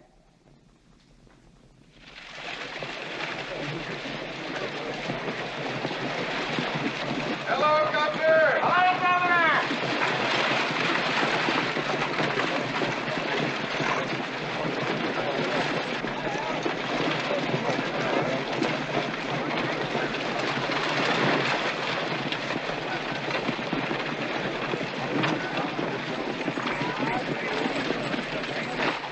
Chief, Puma? Yes, Sergeant. Big McLintock, we know you get us fair judgment. You gentlemen, follow me.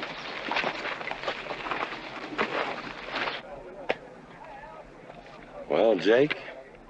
GW?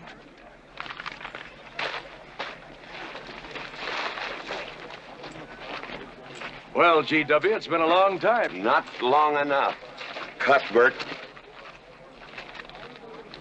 Your husband is a rude man. Yes, Cuthbert, I know.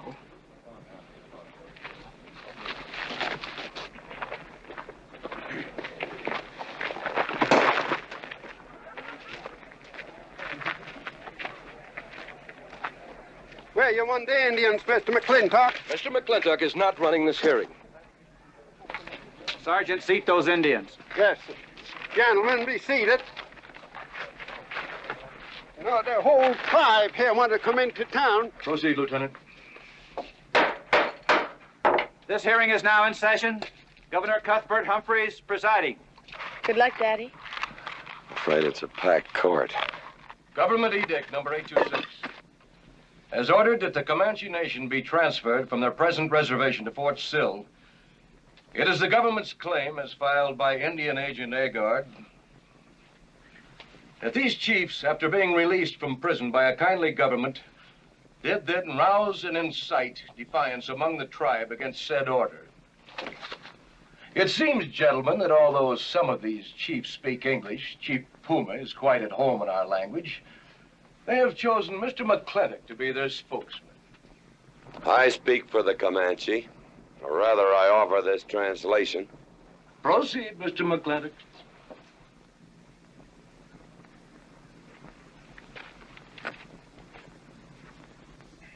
The Comanche say, we are an old people and a proud people.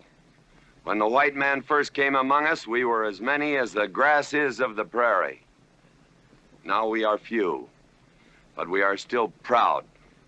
For if a man loses pride in manhood, he is nothing. You tell us now that if we will let you send us away to this place called Fort Sill, you will feed us and care for us. Let us tell you this. It is a Comanche law that no chief ever eats unless first he sees that the pots are full of meat in the lodges of the widows and orphans. It is the Comanche way of life. This that the white man calls charity is a fine thing for widows and orphans, but no warrior can accept it. For if he does, he is no longer a man. And when he is no longer a man, he is nothing, and better off dead. You say to the Comanche, you are widows and orphans. You are not men. And we, the Comanche, say we would rather be dead. It will not be a remembered fight when you kill us, because we are few now and have few weapons. But we will fight, and we will die Comanche. Thank you, Big McLintock. Am I to gather that Comanche defy the government of the United States? Yes, you may gather that the Comanche defy the United States government, or at least this commission. Gentlemen, sit down to the evening chores.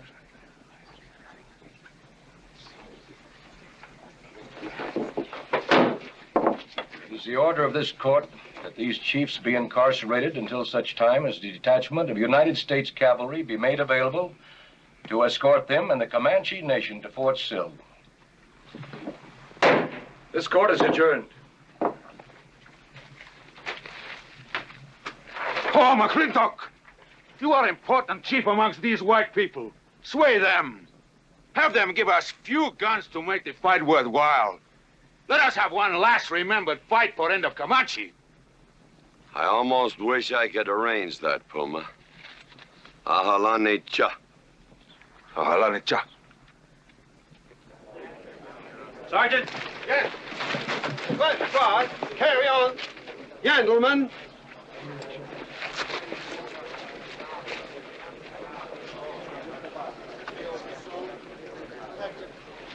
It's sad, these changing times. It isn't the times that are changing, Mama.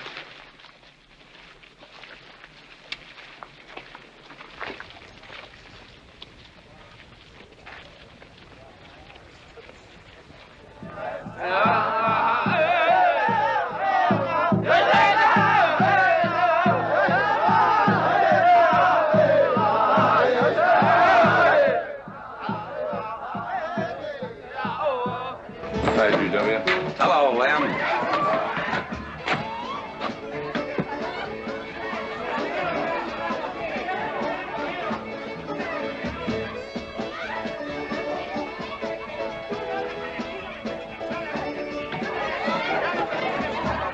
Bunny?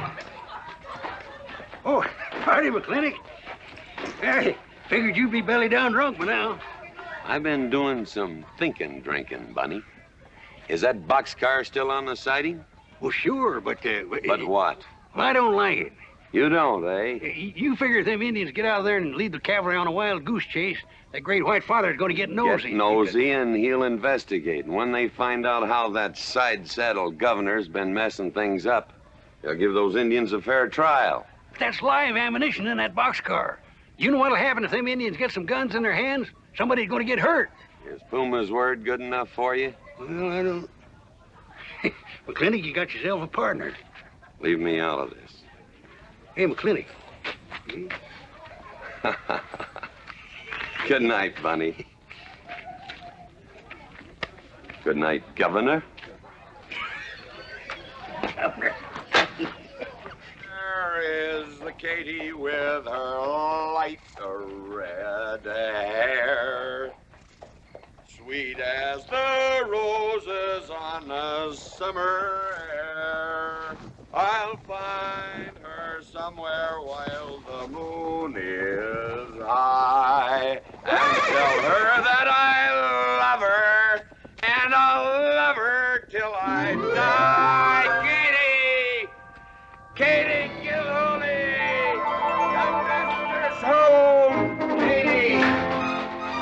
Katie, Catherine Gilhooly McLintock, where's the woman of the house? Mr. McLintock. Oh, there you are. Mrs. Warren. Oh, good evening. I waited up for you, Mr. McLintock. Oh, how nice. I want to talk to you about something. Delighted. 309 times straight. I beg your pardon? 309 times straight without a miss. Gotta be a record. I suppose so.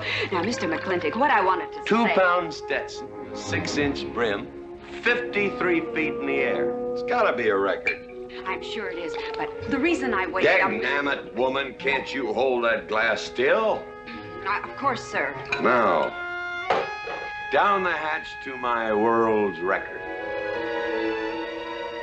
Down the hatch. Yes, sir.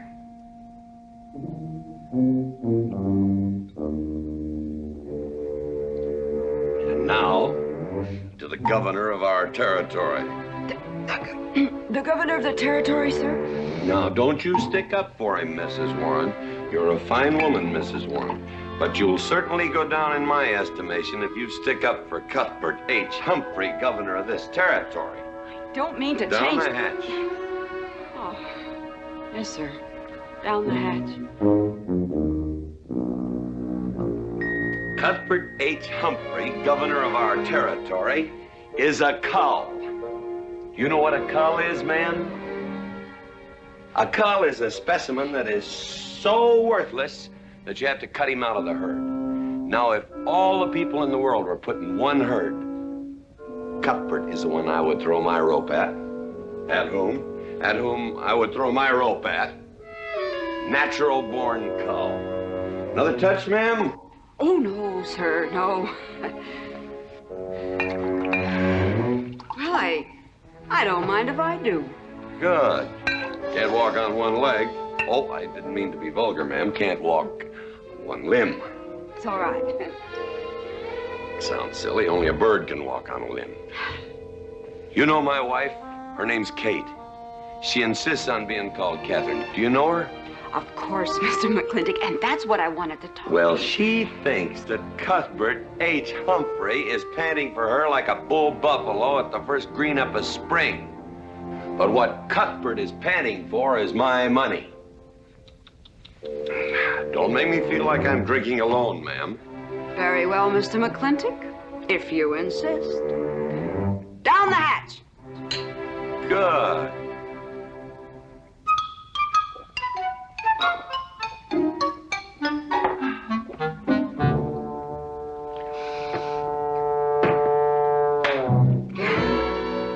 Mr. McLintock, I have something very important to say to you. Very important. Guess it'll have to wait till the morning. Toodle. Oh, it's all right. It's all right. Betty, bye-bye.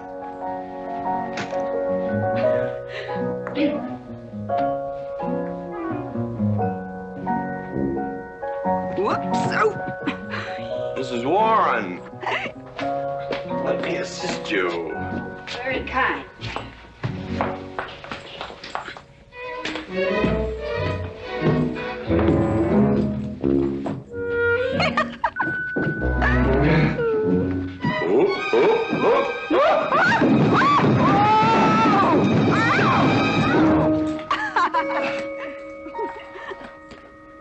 Whoops.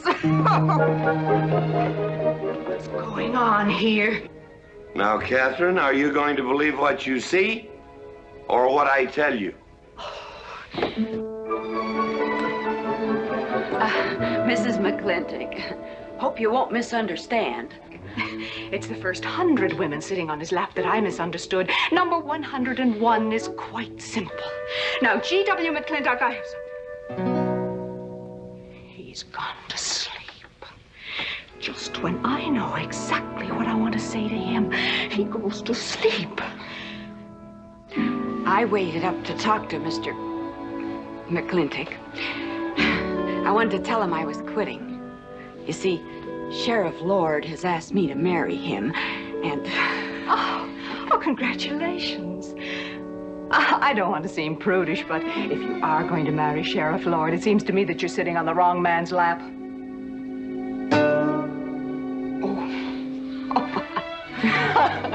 Come on, I'll help you upstairs, and we'll have a long talk about men in general.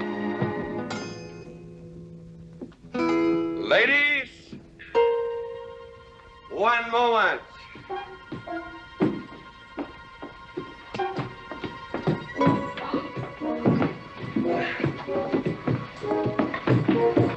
Oh! Watch out, you'll get us all killed! Oh!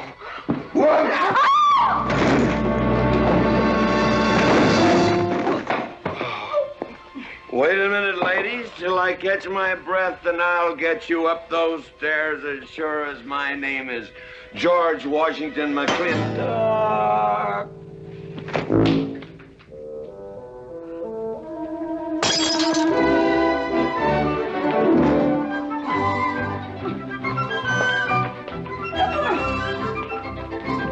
You may be quitting, Mrs. Wallace, Mrs. Ward, but not tomorrow.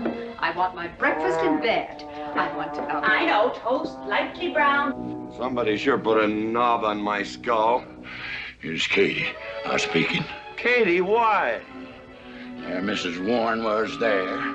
Oh. And there you was there. Oh. And there that whiskey bottle was there. Oh. And Katie's temper being what Katie's temper is, well, there you are.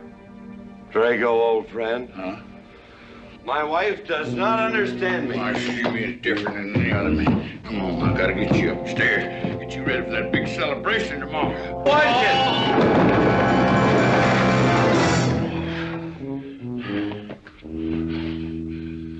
Drago, I am sleeping in the den.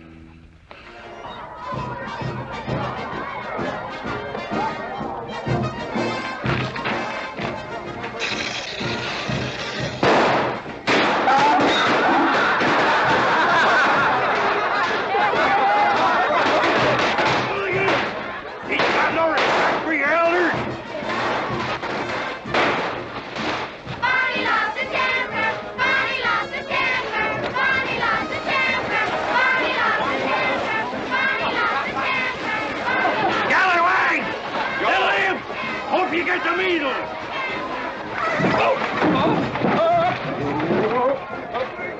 Come on, get him aboard. Is everybody ready? Man in number 5 needs a flank cinch. Get him one. Let us know when you're ready.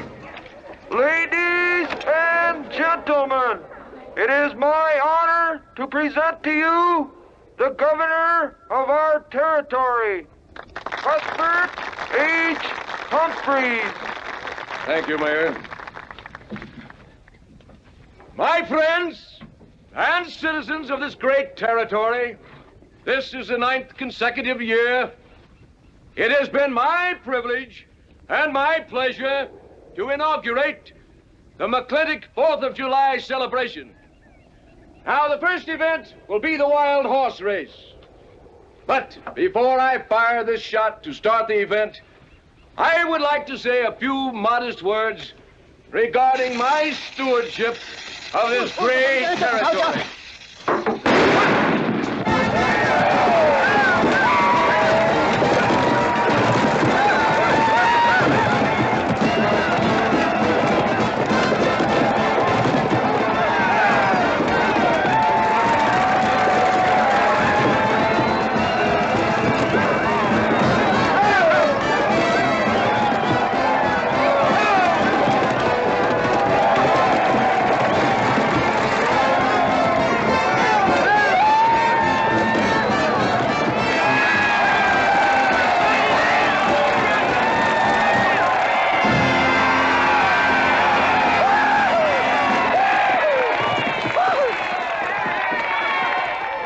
Professor Birnbaum. Gentlemen. Sheriff, here's your horse. Come on, get them all lined up. Come here, King. Now, boys, you all know the rules. It's twice around the inside, once around the outside. First cowboy that hits that finish line without busting that egg is the winner. And I caution you boys about some of them eggs, because some of them eggs are last year's holdovers. All right, mount up.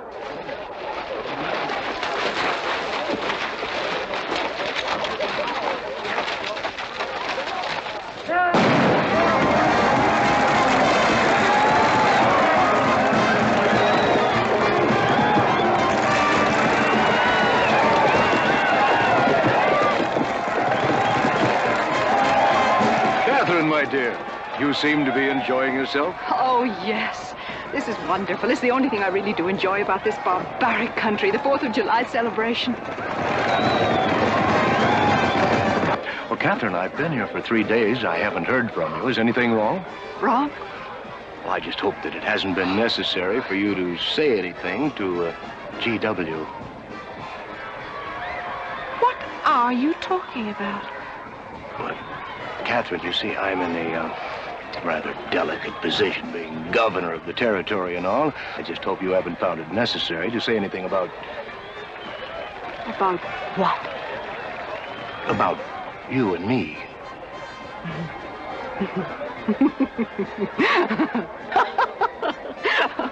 Why, you pompous windbag. Do you think that you're the only man who's ever tried to play patty fingers with me, who's ever tried to lure me into the moonlight? Well, no, but I... Well, I'm a big girl and I can take care of myself. My husband knows it. I can assure you, Governor, that your reputation is untarnished. Now get out of my way.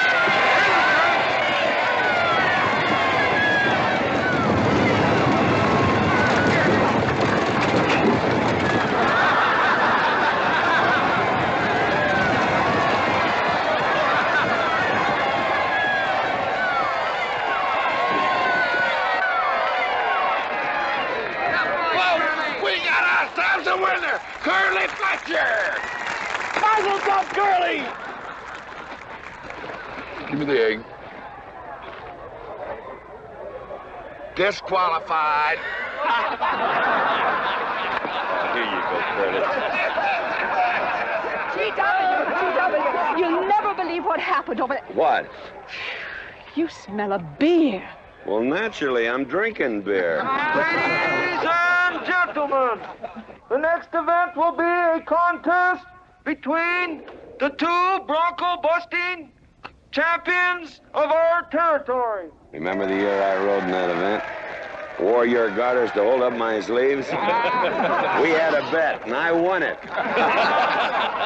George Washington McLintock, you are a very crude man. Well, I guess so, but that was a rough horse, like to jarred my insides loose. But it was worth it. 3 beers.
So, nothing busted but my pride. Well, that ought to even things up, Farmer. For what? Well, that sore nose you gave me the other day. Well, that ain't what's sore on him.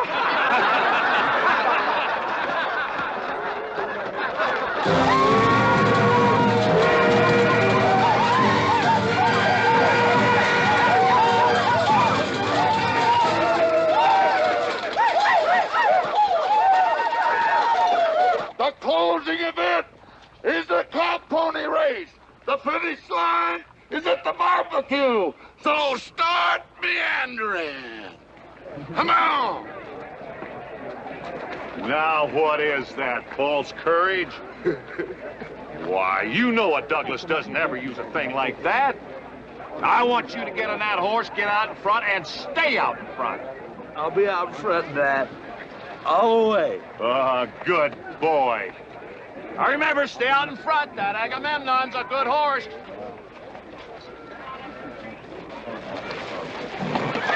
Oh, Agamemnon.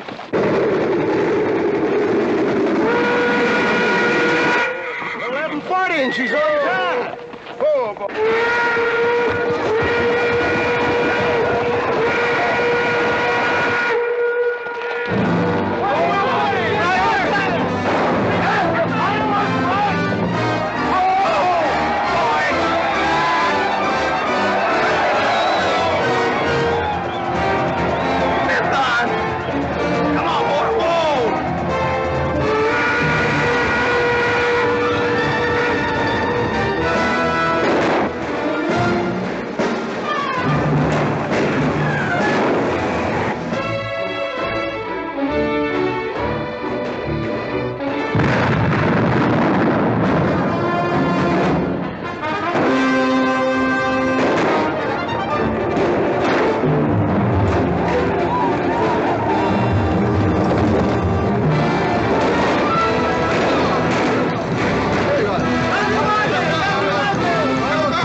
Whose idea was this stunt? God doggone it, they're my real book.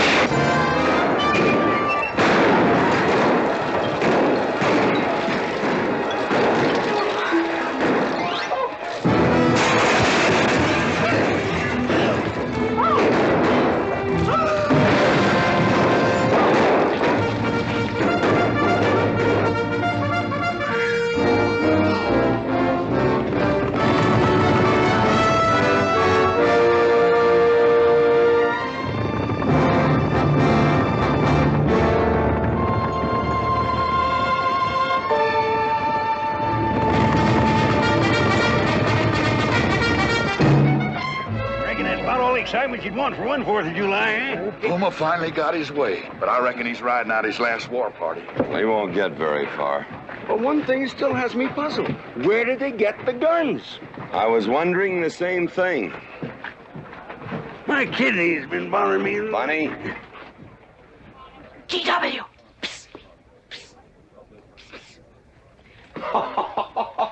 What an idiotic joke. Joke? Do you think that was a joke? Oh, shut up. Do you want everybody in town to see me? You look good in feathers. Oh. Dev, I think they've gone. Yeah. What are you going to do about it? What can I do? Nothing. Just like you've always done.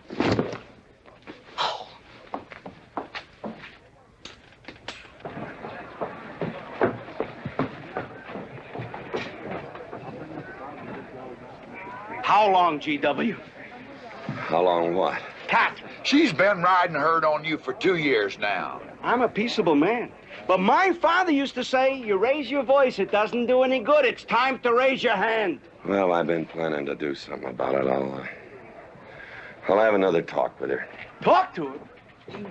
Talk to her? Talking won't do any good. Becky, have you seen your... What's been happening around here? You've got hay all over you. Been some mighty sneaky goings-on here during that raid, Mr. McLintock. Who was it said only a trollop would kiss a man before they were formally engaged? Oh, but we are engaged, sir. You are? That is, with your permission. Well, you've got it. Oh, Mrs. Warren?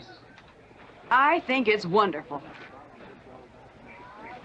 I guess this is the only engagement that ever started off of a spanking. Mm-hmm. I reckon Birnbaum is right. All right.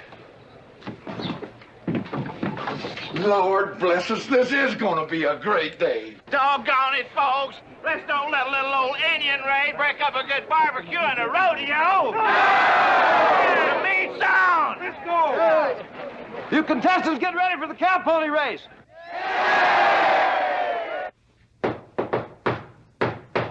Who is it?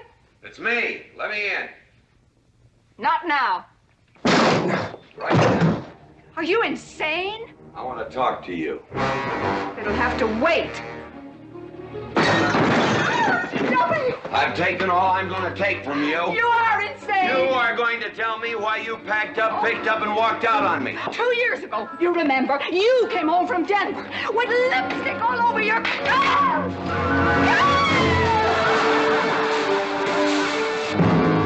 Lipstick on my collar.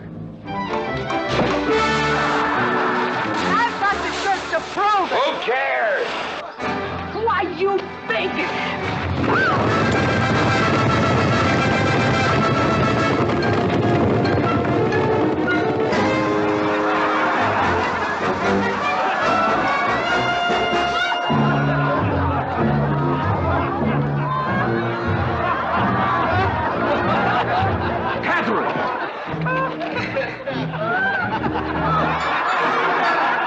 GW, you are a ruffian.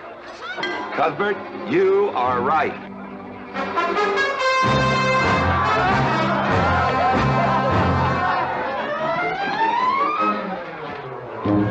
Well, what kind of a family is that? The best! And dangerous, son. Who won the race? Who cares, England? History's being made.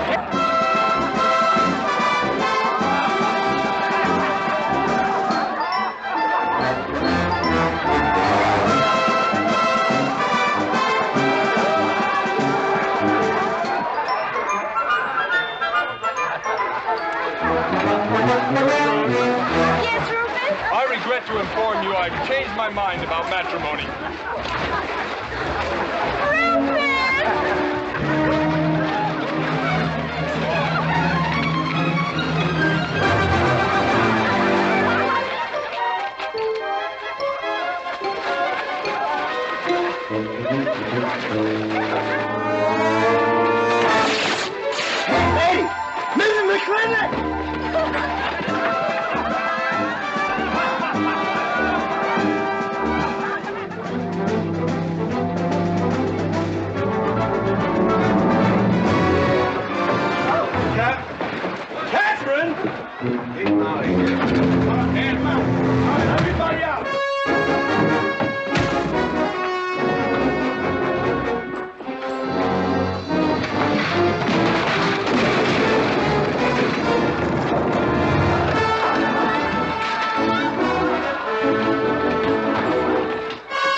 Why, GW is buying out the whole store. I'm afraid you're right.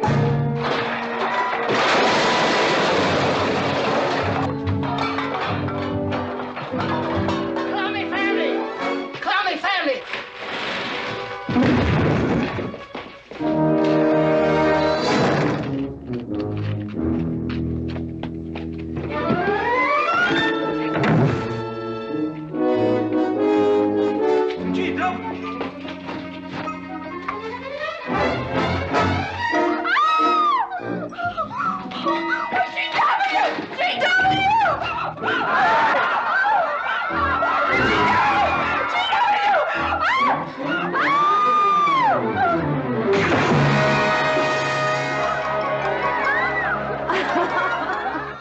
Oh, Mrs. McLintock, you're all wet.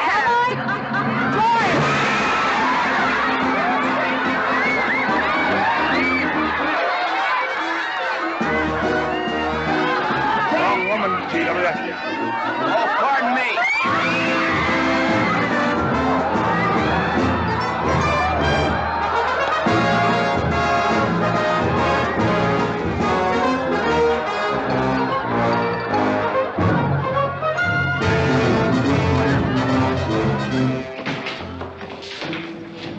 Mrs. McLintock, you setting a new style?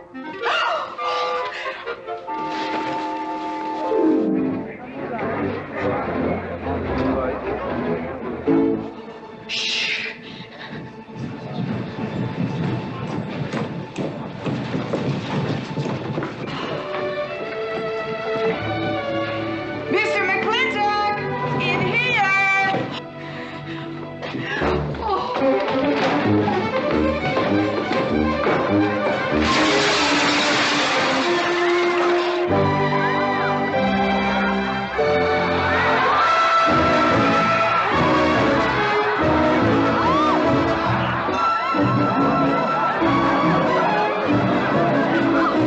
If I ever get through this humiliation, you'll rue the day you ever met me. Oh, belly aching, fight all you want. It won't do you any good. You've been digging those burrs into me for 2 years. Now you're gonna get your comeuppance. Thanks. My father would be proud of you. Now make him prouder.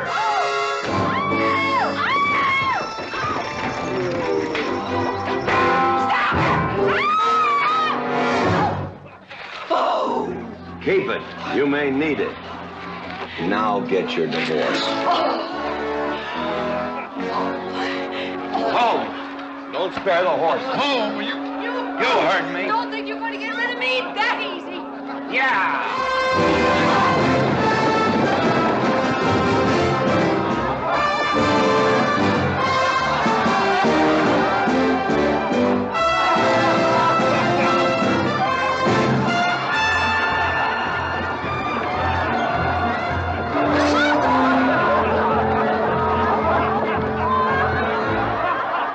No more living in the capital? No. No more Newport in season? Nope. No more dancing at the governor's ball? No, GW. Happy days! 310 times without a miss. That's a record.